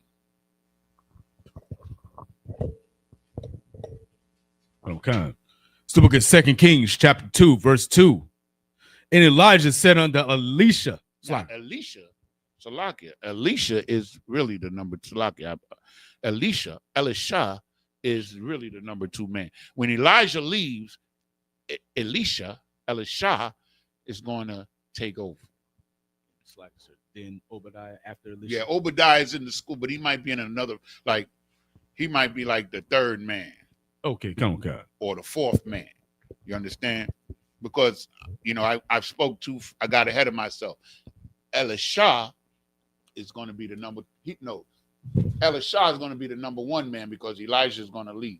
Come on, right. He's going to get taken up in one of the chariots. And Elisha is going to be the number 1 man. He's going to cry. He cried when Elijah was taken up because he felt that it was going to be too much responsibility on him, and he thought that Elijah left too quickly. You understand? So he started crying. So, okay, these are beautiful brothers right here we talking about. Okay. So read on. Come on. And Elijah said unto Elisha, tarry here, I pray thee, for the Lord hath sent me to Bethel. And Elisha said unto him, as the Lord liveth, and as thy soul liveth, I will not leave thee. Understand? He told him to wait here. He said, yo, I'm going down here to do this work down here. You stay here. But he said, like, yo, no, I'm going with you. Damn right. You understand what I'm saying? That's like General Hyman with Commander Juliana. Never leaving. General Hyman is not leaving him at all. You understand what I'm saying? Like, we have to draw parallels and see what's going on. You understand? Because what we're doing right now is what we're doing in Isupk Durham, Commander Juliana, is biblical, man. Most High Christ. Absolutely. You understand? So now, come on. So they went down to Bethel, verse 3. And the sons of the prophets that were at Bethel came forth. You understand? So these are the people and the brothers in the school. They call them the sons of the prophet because they're learning under the prophets. That's why I brought out the definition of sons. That's right. So we could understand the sons of prophets and what it is. Okay? Read on. The sons of the prophets that were at Bethel came forth to Elisha and said unto him, knowest thou that the Lord will take away thy master from thy head today? So these prophets told Elisha that the Most High was going to take Elijah. Damn. You understand? So now, give me verse 5 for time's sake. Just go to verse 5. Come. Verse 5. And the sons of the prophets that were at Jericho came to Elisha and said unto him, knowest thou that the Lord will take away thy master from thy head today? You understand? Meaning like, hey, he's taking Elijah today. You the man now. Yeah. Understand? Elisha became the number 1 man because the number 1 man is taken up because his work was done. You understand? Wow. And Elijah comes back as John the Baptist. Right. According to Christ. And the prophecy in Obadiah was that I will send you the prophet Elijah before the coming of the great and terrible day. And so Christ said that John the Baptist was Elijah back again. But Christ knew, but Elijah didn't know that he was John the Baptist because you don't remember your prior life. Like all of us in here, if you remain in here, you was a prophet back in the day. You was one of these prophets. Because the scripture says that the spirit of the prophet is subject to the prophet. You understand? Come. That's heavy. And it's there. So it's like we were chosen by God. Like we didn't choose God. He chose us. He's given us an opportunity to serve him. And the reward for this service is beyond, like, you could imagine any kind of life you want in this world. It's better than any life that you can imagine. I'm trying to get in, yo. I don't want no wicked king. We like fuck the wicked bastard. That's right. I want a righteous king. We don't know what that is. How many people lived under a righteous king in their life? You can ask the whole world that, and not one of them could raise their hand in truth. Because nobody on this planet has ever lived under a righteous king. Nobody. But we will if we make it. If we endure to the end, man, oh man. When the righteous beareth the rule, the people rejoice, man. I want that. I want to rejoice. I want to be chilling with the brothers. You understand? Having a good life, nice crib, no Edomites, except out in the back. Damn right. You know, working the field, you know what I mean? You remember, yo, man, I don't know. I wasn't there, but they tell me them dudes used to rule the world. Ain't that something? Look at those swine looking motherfuckers. You know? Yeah, right. They're not going to survive their judgment, man. They won't. Come on, man. Let's go on. That was, did you read 5? Come on, so that was it. That was 5. Okay, so let's go to 2 Kings 4 and 38. Masha, you get me that. Where we at? Okay, give me 2 Kings 4 and 38. And Quiet Bar, you get me Kings. 2 Kings 6, 1 and 2. Hey, I ain't never seen 2 Queens. Yeah, yo. I mean, I'm still looking. But, so the book of 2 Kings, chapter 4, verse 38. And Elisha came again to Gilgal, and there was a dearth in the land. A dearth meaning is a famine. Mm-hmm. You understand? People are not doing well. Come on. And the sons of the prophets were sitting before him, and he said unto his servant, set on the great pot and seethe pottage for the sons of the prophets. You understand? Feed, like the sons of the prophets got to eat. That's right. They got to eat. It's a famine in all the land, but we're going to make sure these prophets eat. Now, we should all feel good about that. Because that's what's going to happen in these last days, too. When other people is going to be starving or hungry, we're going to eat. That's the Lord. The Most High said it. And he's saying it right there again. Understand what I'm saying? So he makes sure that the prophets eat because they work for him. They're doing his bidding. See, that's what I'm saying about these.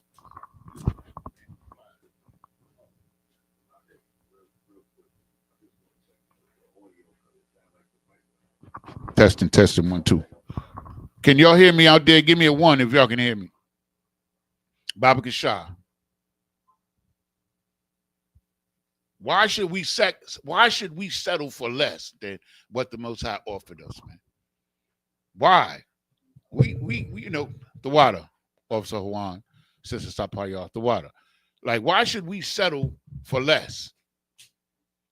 You got Salakia, the water for everybody that put in the 1. Okay, I know y'all can hear me now. So why should we settle for less?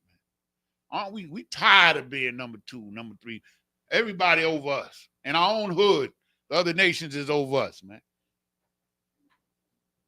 Most High, he told us what he was going to do to us for disobeying him, and he did it.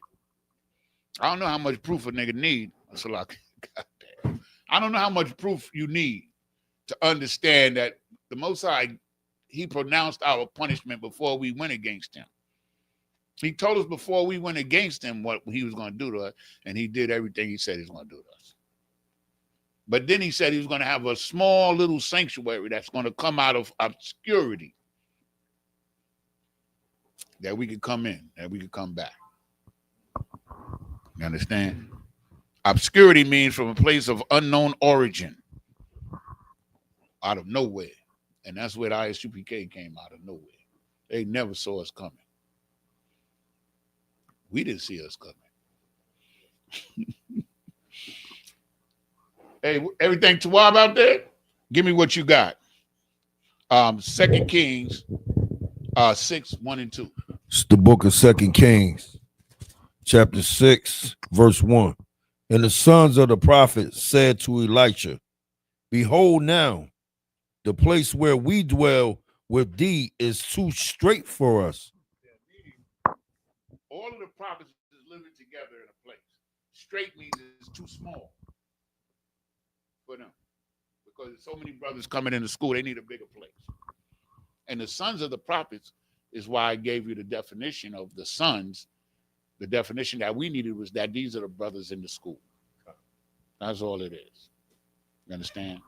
And I got that from up top, if you know what I mean. So these brothers is in the school or wherever the building where they live in is too small. Because one of the things when we read the word prophet is usually like they used to teach in somebody's house or where they lived. So now the place is too small, too many brothers in there. They need, need more room. Any more on that? That was it for verse 1. Okay, read verse 2. Verse 2. Let us go, we pray thee, unto Jordan, and take thence every man a beam, and let us make us a place there where we may dwell. And he answered, go ye. So they said, let's go get some wood and build us a bigger school. That's what he just said. Let's go up to Jordan. Let's build a school up there, a bigger school up there. You understand? That's what it is. It ain't hard. But the whole point is the school of the prophets, man. That's the whole point. And when the Most High says he changeth not, he doesn't change anything, man. You understand? The Isupk came out of nowhere, man. 7 dudes. 1 dude first. Then from him, 7 dudes. And when they left, they gave it to Commander General Yohana. And now look at it. Commander General Yohana sleeping on floors and stuff. In basements, man. You got to hear his story, man. If it ain't biblical, then I ain't standing here. Sitting here. It's lucky. That's it on 38? I mean on 2? Khan will come. Give me Jeremiah 28:8. Jeremiah 28:8.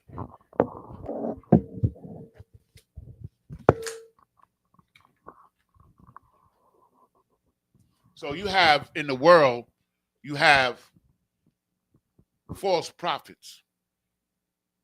They call pastors and preachers and imams. That's what they're called. And they don't do this, what we're about to read right here, but we do. This is the calling of a prophet right here. Read part of it, but a big part of it that is only done in Isupk. Khan will come. It's the book of Jeremiah, chapter 28 and verse 8.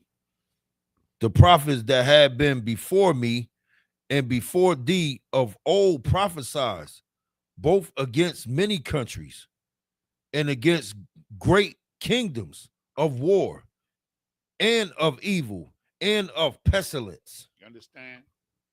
Them Christian pastors, they quiet as a mouse because they scared that they're going to get exposed. That's why they quiet. But everyone that started opening his mouth and talking about he was swallowed and this, that, and the other, the Most High shamed them. So they quiet. They ain't saying nothing against Trump. They know what Trump is doing is wicked. But are they saying anything? When the last time you heard from one of them? Read that again all the way through. The prophets before me and before you. Read. It's the book of Jeremiah, chapter 28, verse 8. The prophets that have been before me and before thee of old prophesied, both against many countries and against great kingdoms of war and of evil and of pestilence. You understand? That's why we get in here, man. We speak the evil that's going on in the earth, man. We're not scared of Donald Trump, man. You understand what I'm saying? We're not afraid of all of their power and their military. You understand what I'm saying? Because the Most High, either he's with us or he ain't. And it's a better chance that he's with us if we teach the truth to our people, man. That's what he was just saying right there. We spoke against kingdoms, mighty kingdoms. We didn't care about what evil they was doing. That's what he just read. We spoke against these wicked kingdoms, man, and these kings, even if it was our king. Samuel went against Saul, man. You understand what I'm saying? Elijah went against Ahab. You understand? Because they was wicked. So we have to speak the evil that's going on in this earth, man. If you're a true prophet of God, you're supposed to hate evil, man. Right. And you're supposed to speak out against it. That's what Captain Tazarek been trying to teach all of these fake Israelite dudes who trying to uphold this peg leg dude, man.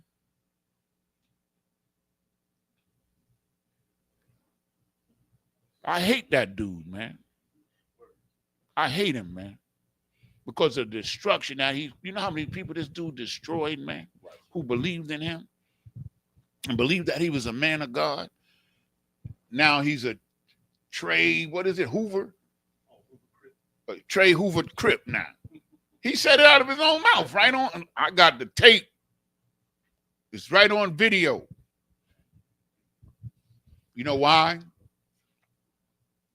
Because he needs something to fall back on. Remember last week I was talking about the old lady who was a gangster in Harlem? And she's still a gangster in her mind, but in reality, she's just a feeble old woman. So one of the killers got out of prison and she found out about, oh, I'm going to get my crew back together. Really? You can't even get your ass out the chair. That's a true story, yo. That's what we're talking about here. Understand what I'm saying? Like, we're supposed to hate evil and speak out against it, man. You understand what I'm saying? If you do evil in here, you know what's going to happen to you? You're going to go to council. You're going to get a chance to repent. If you repent, you're good. We've seen it many times, have we not? You repent, you're good. If you don't repent, you're getting kicked the hell out of here. That's right. Because when Paul found out, he heard through the grapevine that this cat was sleeping with his father's wife.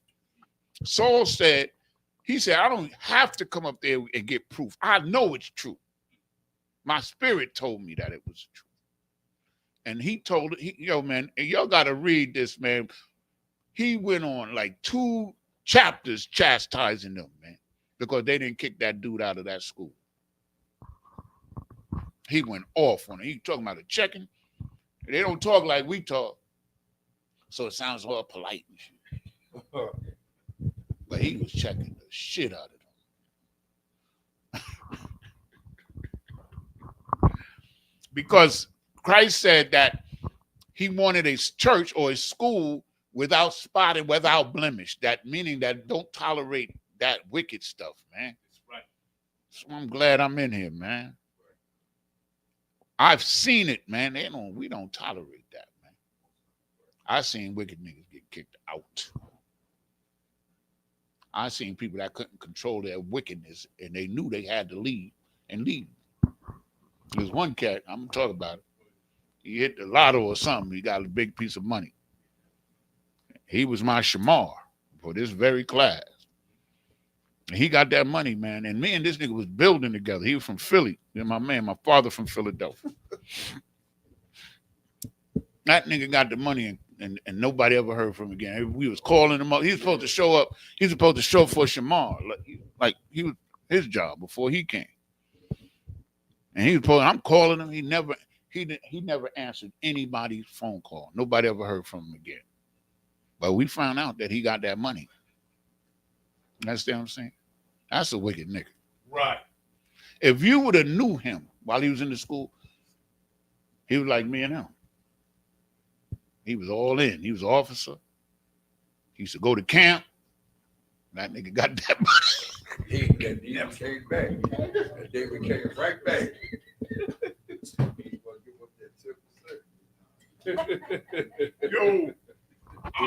Yo, man, I'm telling you, man.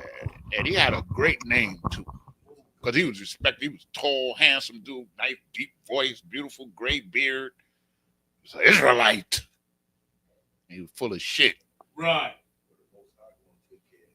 Yeah, man, that money ain't going to mean nothing to him when Christ comes. I prophesied many in your name, Christ. Might have happened. We don't know. We don't know. But I'm just saying, these are the things that happen, man. You know what I'm saying? Like, Get that money, man. You get it, kick off that 10%, man. Live your life. Help this school, man. That's all. You gonna be good to go. You're gonna get more than that. You understand? We in this, brother. We talk about it all the time. We do. We say, man, we get that money, man. I'm cutting off my 10% first, and then whatever I could do to help the school, I'm doing it. Yeah, whatever this school needs, the school in Charlotte, school in Fayetteville, they gonna get it. Because if you don't do it, you're gonna get judged, man. Christ said it's easier for a camel to go through the eye of the needle than for a rich man into the kingdom of heaven, man. You can't take it with you. And you can make sure you keep a little nice little something, pay off your house and shit and all that. Make sure your woman and the kids is good to go. Understand? Put the rest in the school.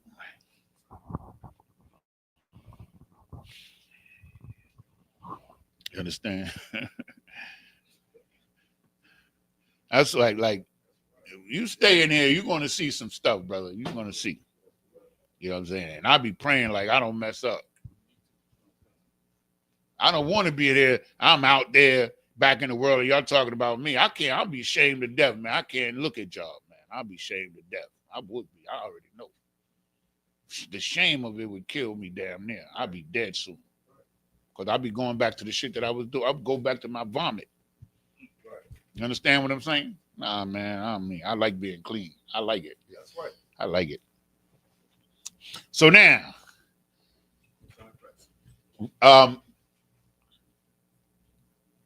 my G, I want you to get me Romans 12:4. Yeah, we going all right. And I want you to get me Luke 4:14. And I want you to get me Luke 10:1-2.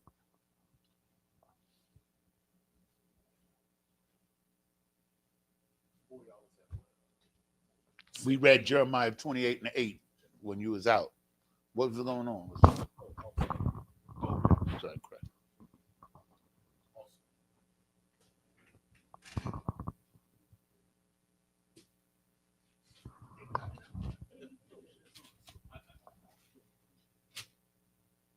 Now this is an opportunity for us to talk about this.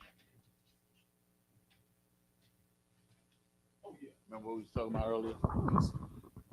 Yeah, we want after class. If he's still here, we gotta bring it up. He left? Okay, well I'm calling. Okay. This is Romans chapter 12, verse 4.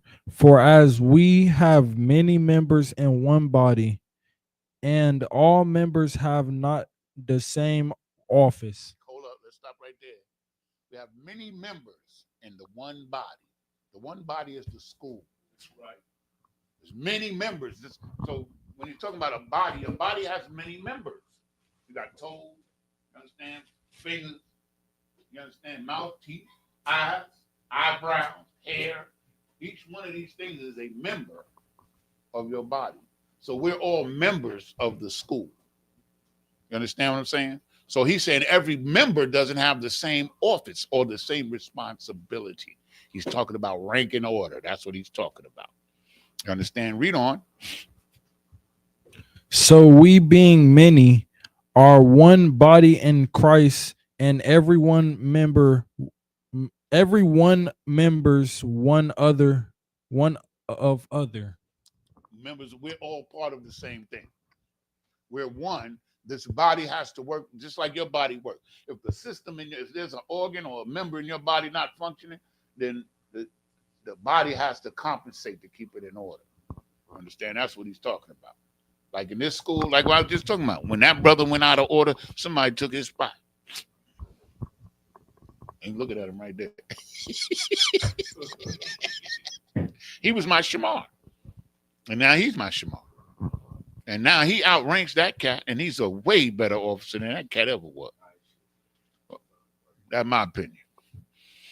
Okay, so now, read on. Having then gifts differing according to the grace that is given to us. So the difference in the gifts is that some people are great teachers, some people are great organizers, some people are great cooks. whatever that's needed to be done here, there's people with varying degrees of efficiency. That's it. And everybody, every last person in here has a gift that you're good at. And the only way you're going to find out is if you come in here and work. That's what this is talking about. You understand? That's it. Understand? And like, your gift is your gift. You're not, like Captain Zariak has a gift, right? Above many, above most. You understand what I'm saying? But we don't envy Captain Zariak. We try to be like him. I want to be like Captain Zariak. You understand what I'm saying? That's all. I want to be like Commander Juliana, like General Hyman. Yeah, right. I want to be like them. Sure. I don't want to be like no Christian pastor. I ain't robbing nobody from nothing. I ain't take a nickel from you. I've seen it in here where people have dropped, lost money, and I've come in here and the money was still sitting there.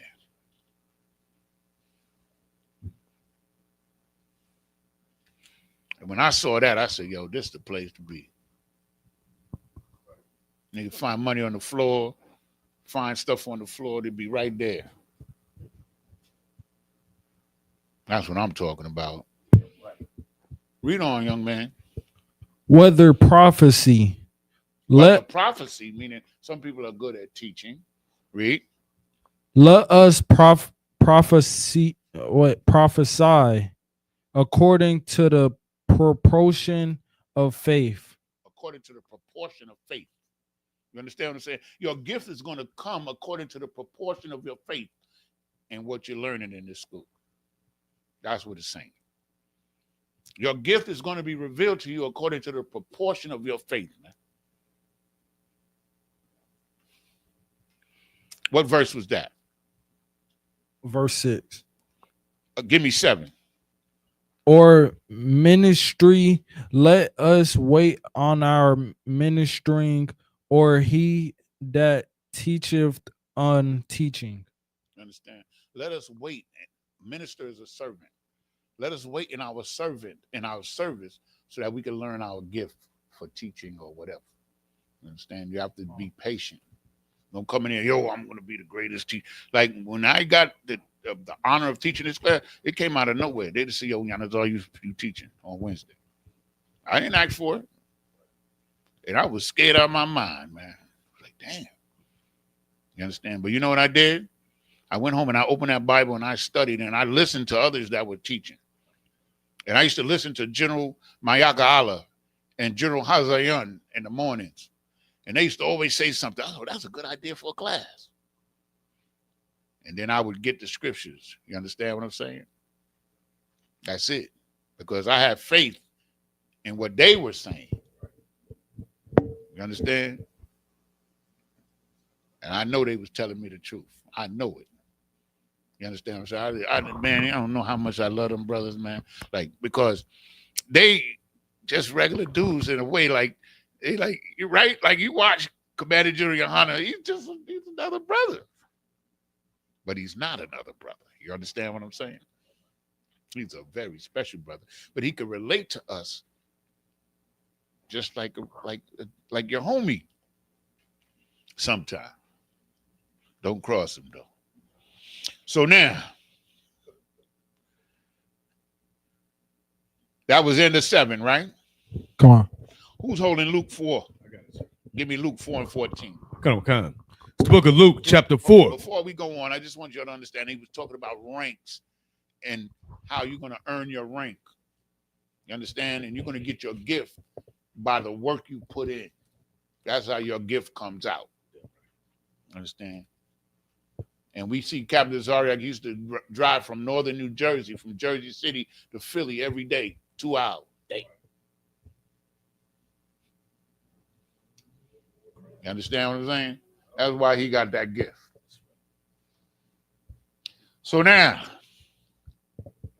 Luke 4 and 14. read. Come on. It's the book of Luke, chapter 4, verse 14. And Yahushua returned in the power of the Spirit into Galilee.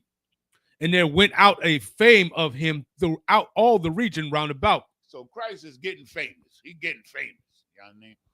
He's getting famous. So he Mhm. goes to Galilee. Read. Come, verse 15. And he taught in their synagogues, being glorified of all. So now, he taught in the synagogue, right? Mhm. Synagogue is what you call the definition of synagogue is the chief house or the house of authority. That's what synagogue literally means. You understand what I'm saying? So this is the house that of authority in whatever town or city that he's going to. Come. So he's in there teaching them. You understand? And they're listening. Sometimes they listen, sometimes they didn't. Sometimes they loved them, most of the time they didn't. Because most of our people at that time who had any kind of position or wealth were working for the Romans, just like the Christian pastors of today. Right. They work for the white man, teaching his doctrine of deception and lies. You understand? They so do. And they want us to follow. And Christians hate us, man.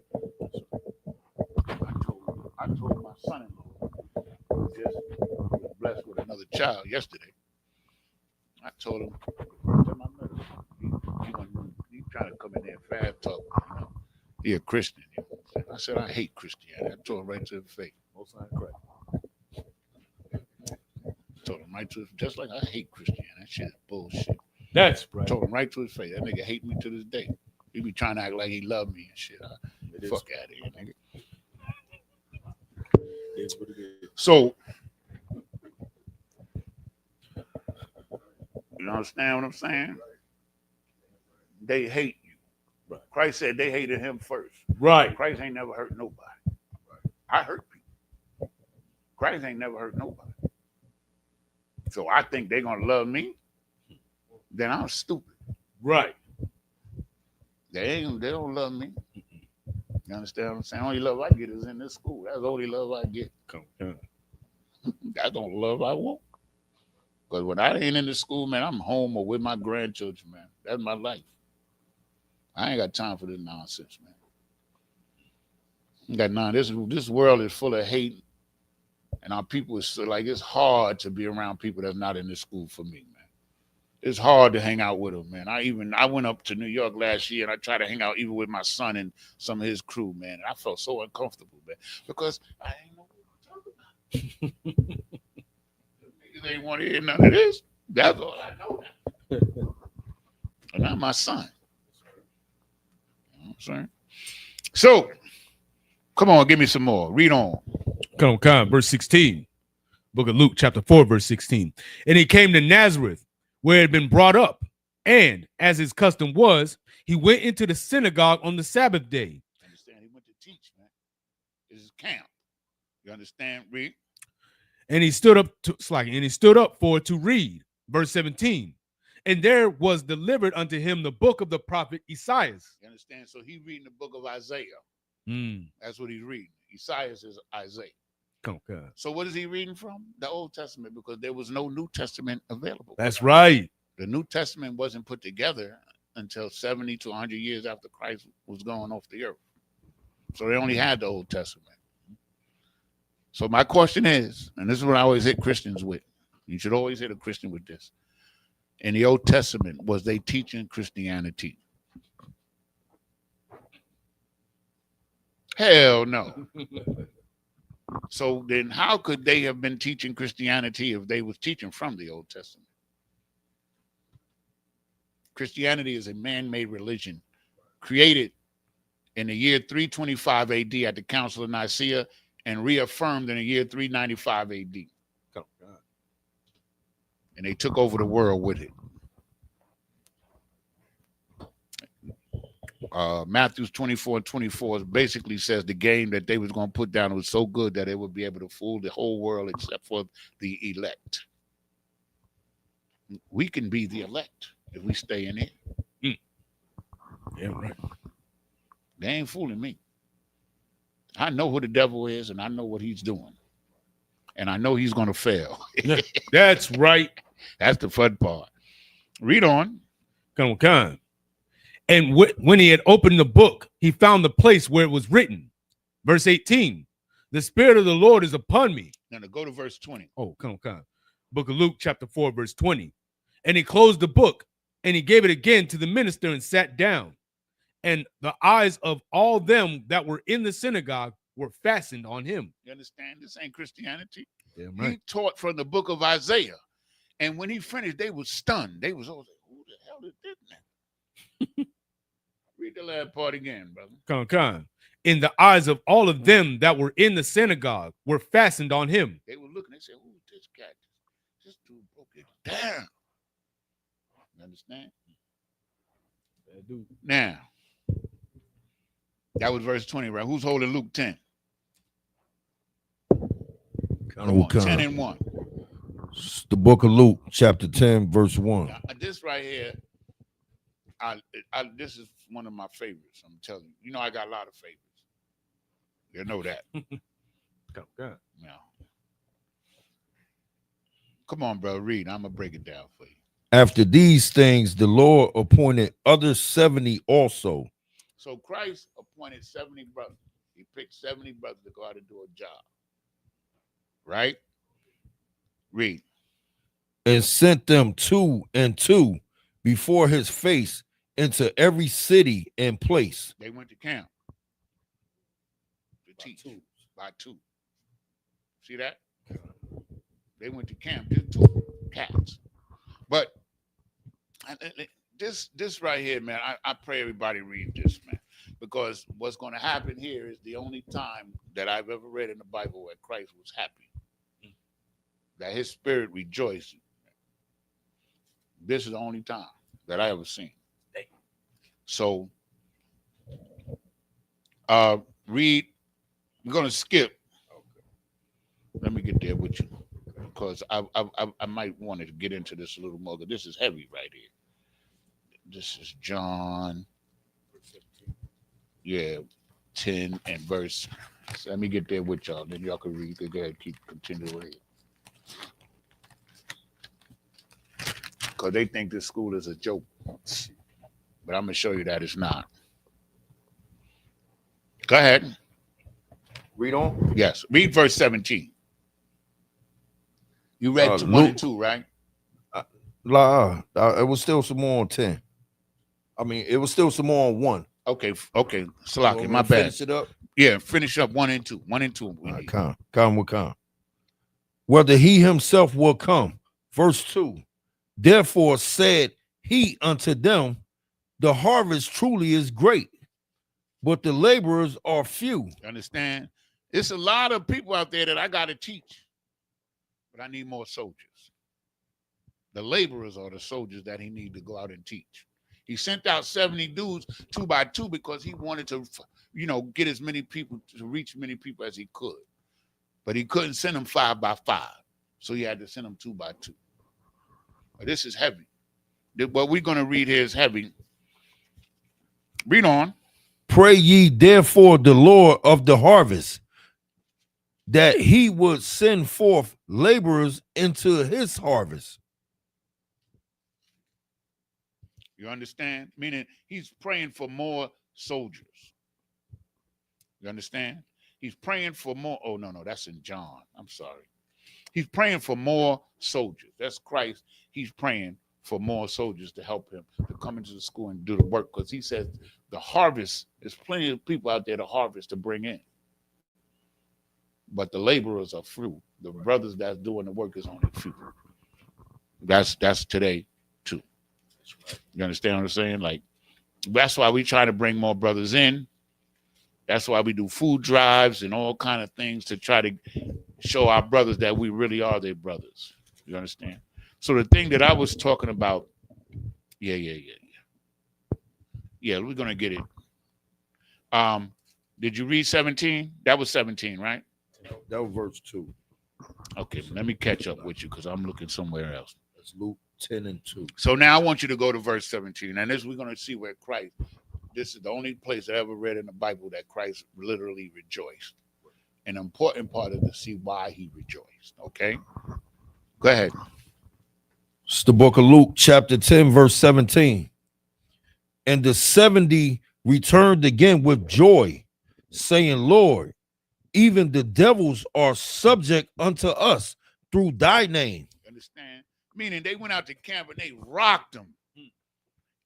They got a boot kiss. Let's put it that way. The devils are subject to us in your name. So when we get a boot kiss, that's what it's talking about. Now, I'm not saying that he's talking about a boot kiss in particular here, but meaning the devils have to submit to their truth. We can say that. Understand? Even the devils, you understand? Even the devils are subject unto us through thy name, in the name of Christ. You understand? They was rocking them little camps, man, because Christ put the spirit on them. Understand? Now, read verse 18. Verse 18. And he said unto them, I beheld Satan as lightning fall from heaven. So what he's really talking about is he saw the devils fall from rulership. That's what he's talking about. Understand? Like Christians don't understand that kind of stuff, but that's too bad. Yeah, that's what he's talking about. He didn't literally see Satan fall out the sky like lightning. He saw the rulership. Heaven means rulership. So the rulership of the devils is going to fall quickly. That's what he's talking about. Now, I'm going to skip down to, where's it at? 21. 21, yeah. Read 21. All of this right here should be read. Damn right. Because you're going to understand it. But just get to 21. Like, after these brothers came back from doing this work, from going to camp and teaching, they came back and reported to Christ. So let's see what Christ says. Read. Verse 21. In that hour, Jesus rejoiced in spirit and said, I thank thee, O Father, Lord of heaven and earth, that thou hast hid these things from the wise and prudent. So now he's happy in spirit. He rejoiced in spirit. And he said, he understood now why he took them niggas from off the street and taught them instead of them pastors and them Sadducees and Pharisees. That's the wise and the prudent. They're considered wise and the prudent in the world. But Christ understood why he went and got us. Because we just regular people working jobs, former drug dealers and hustlers and all that shit we used to do. And Christ got them. And these cats did the work better than anybody. And Christ is happy, man. This is the only place in the Bible that I've read where Christ rejoiced in spirit. This is the only place. Because of the work that these brothers did. That they made the devils bow down. There was only two of them together. That's the power of the word. And that's the power of the school. We have that same power. Because I've seen 4 brothers do it. I ain't seen 2. But I've seen 4 brothers do it. You understand what I'm saying? Read on, brother. And has revealed them unto babes. So the babes is not babies. We're the babes. Right. We don't know nothing. We ain't know nothing. We in the world doing all kind of wickedness. And now we in here teaching the word. Those are the babes. You're the babe. I'm the babe. He the babe. Commander Junior Hunter was the babe. All of them were babes. You understand what I'm saying? He didn't go to the establishment. He never did. You understand? Remember when with Elijah, you understand? Obadiah had to hide the prophets because the bigwigs was trying to kill the prophets, the establishment, because he picked the regular dudes like us. We just regular dudes, man. You understand? So Christ is happy. So finish it up. Even so, Father, for so it seemed good in thy sight. You understand? He understands now why he's using the regular cats. Because them bigwigs, they concerned about their position.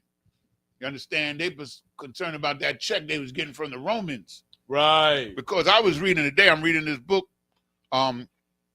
called The Zealot. And one of the things that he's talking about is how all of those positions that they got, they paid the Romans for those positions. You understand? I'm going to bring it in. Yabba Shema Shai Barakatah. Oh, okay. Yabba Shema Shai Barakatah. So, you understand what I'm saying? So they was like Christian pastors. You understand? They were They were just doing the bidding of their father, the devil, man. That's like Christ said. You understand? All right. That was verse. Well, we went a little over on that. But how much time we got? Oh, shit, it's already after 9. Damn. All right. I'm going to finish this up next week. And I have another subject that I'm going to start because I have about 1, 2, 3, 4, 5, 6, 7, 8. I could do that in about 40 minutes, about 30, 40 minutes. But the whole point of this whole matter today, my people, is that we understand the importance of what we're doing in Isupk. And that we're a continuation of what Moses and the prophets did before, what the prophets did under Christ, under Paul, is the same thing. We're the one body teaching the same thing. And what I was going to get to, I was going to show you that Paul said the same thing that I'm saying right now. Like he already taught the things that Moses taught. That's what I always hit him. That's something, Acts 26 and 22. I hit a Christian with that in a minute. Did Moses teach Christianity? My brother, my Christian brother? Well, that's not Old Testament. Well, this is Paul saying that he only taught what Moses and the prophets taught. That's what Paul says in Acts 26 and 22. We're going to bring it out next week again as part of, you understand? But I think we made our point as far as, you understand, understanding the importance of this school and continuation. Like these prophets only taught Israelites, man. They didn't teach everybody. They didn't teach Christianity. They didn't teach none of that. They taught the law, statutes, and commandments. They taught the truth, the word of God. They prophesied because the prophesying is the only way that our people get it. There's no other way. There's no magic. You understand? It ain't no going in your room and then all of a sudden you're going to know the Bible and all that. You're going to come in here and you're going to sit your fan in that chair. That's right. And your spirit is going to bear witness to the truth, just like the scriptures say. It ain't no magic. Ain't none of that. Ain't no shortcuts. Everything in there you get, you're going to earn it, brother. Trust and believe, especially with Captain Nata. Right. You ain't getting no free pass in here because, you understand, that was what was established for us. It was established for us to teach our people the truth. And as we read, is that according to your faith, which is works. Remember when we was talking about your ability and your special gift according to your faith? Your faith is your works. That's what faith is. Understand? It's not just what you believe. Oh, I believe in Jesus. I got the faith in Jesus. Now he eating a pork sandwich. You understand what I'm saying? Faith is your works. Because faith without works is what? That's right. That's it. And with that, I'm going to thank everybody. I didn't shout out Nadia. I just want to shout out Nadia, you know what I'm saying, the official chef of the Durham School who gave us delicious food. You understand? Everybody was loving it. Let's clap it up for that brother, man. And Nadia, I'm going to tell you something, man. Nadia worked so hard. He didn't even eat. He was so concerned about feeding everybody else, he didn't even eat. And he got sick for a minute. And his rib came and fed him, which is what she's supposed to do. And I told him, I said, man, the next time you get on that grill, because remember, Nadia, when we did the grill over in for the lamb slaughter, you understand what I'm saying? We ate. So the next time you're out there cooking that good, delicious, them burgers was off the chain. I got one fresh off the grill. So you didn't get one? Brother, you missed out, brother. I'm telling you now. So next time you out there, Nadia, and I'm going to be watching you if I'm there, you better eat. And get your little drink, man. Ain't nothing wrong with that, bro. You did a great job, and I just wanted to make sure you get some props, man. You fed a lot of people, man. Everybody that ate, Nadia cooked the food, man. That's it. All right? And with that, I'm going to pass the class over to Preaching Officer Maya Shaw. We thank everybody once again for tuning in. And we're going to finish it up next week, and along with another topic that I'm going to go into. You understand? And with that, I say shalom.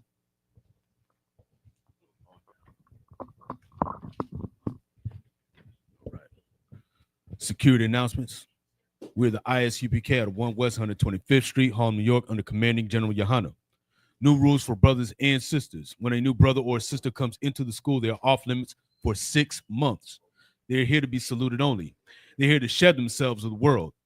After 6 months, if a brother or a sister has an interest in a particular person, he or she must get permission from the head to speak to another brother or sister. There's another 6 months in which the brother or sister will court each other. After this 6-month period, the brother or sister will get permission from the head to marry. Tithes, which is a commandment. You can find this in Numbers 18 and 21 and Malachi chapter 3, verses 8 through 10. Means tenth in the Hebrew and is pronounced ma'ashra. 10% of every penny of any increase the Lord gives you, you give to the treasury department or teacher. Priest fund, free will offer for priests, not mandatory. Whatsoever amount you like to give. Upcoming holy convocation will be the memorial blowing of the trumpets happening this September. Get with their camp to find out more information about it.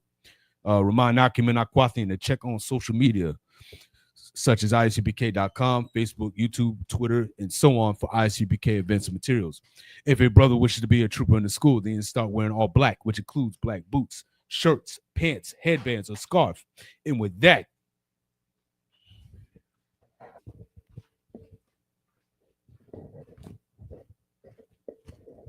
I'm Majim, which means to stand, men of Israel.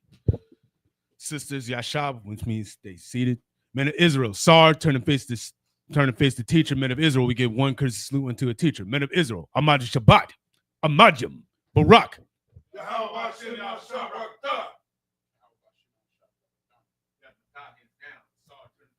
Sisters, Amajim, which means to stand. Men of Israel, we give one courtesy salute unto our sisters. Men of Israel, Ahmad Shabbat, Amajim, Barak.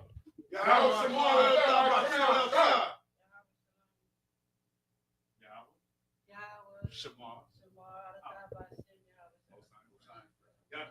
Hands down, class dismissed.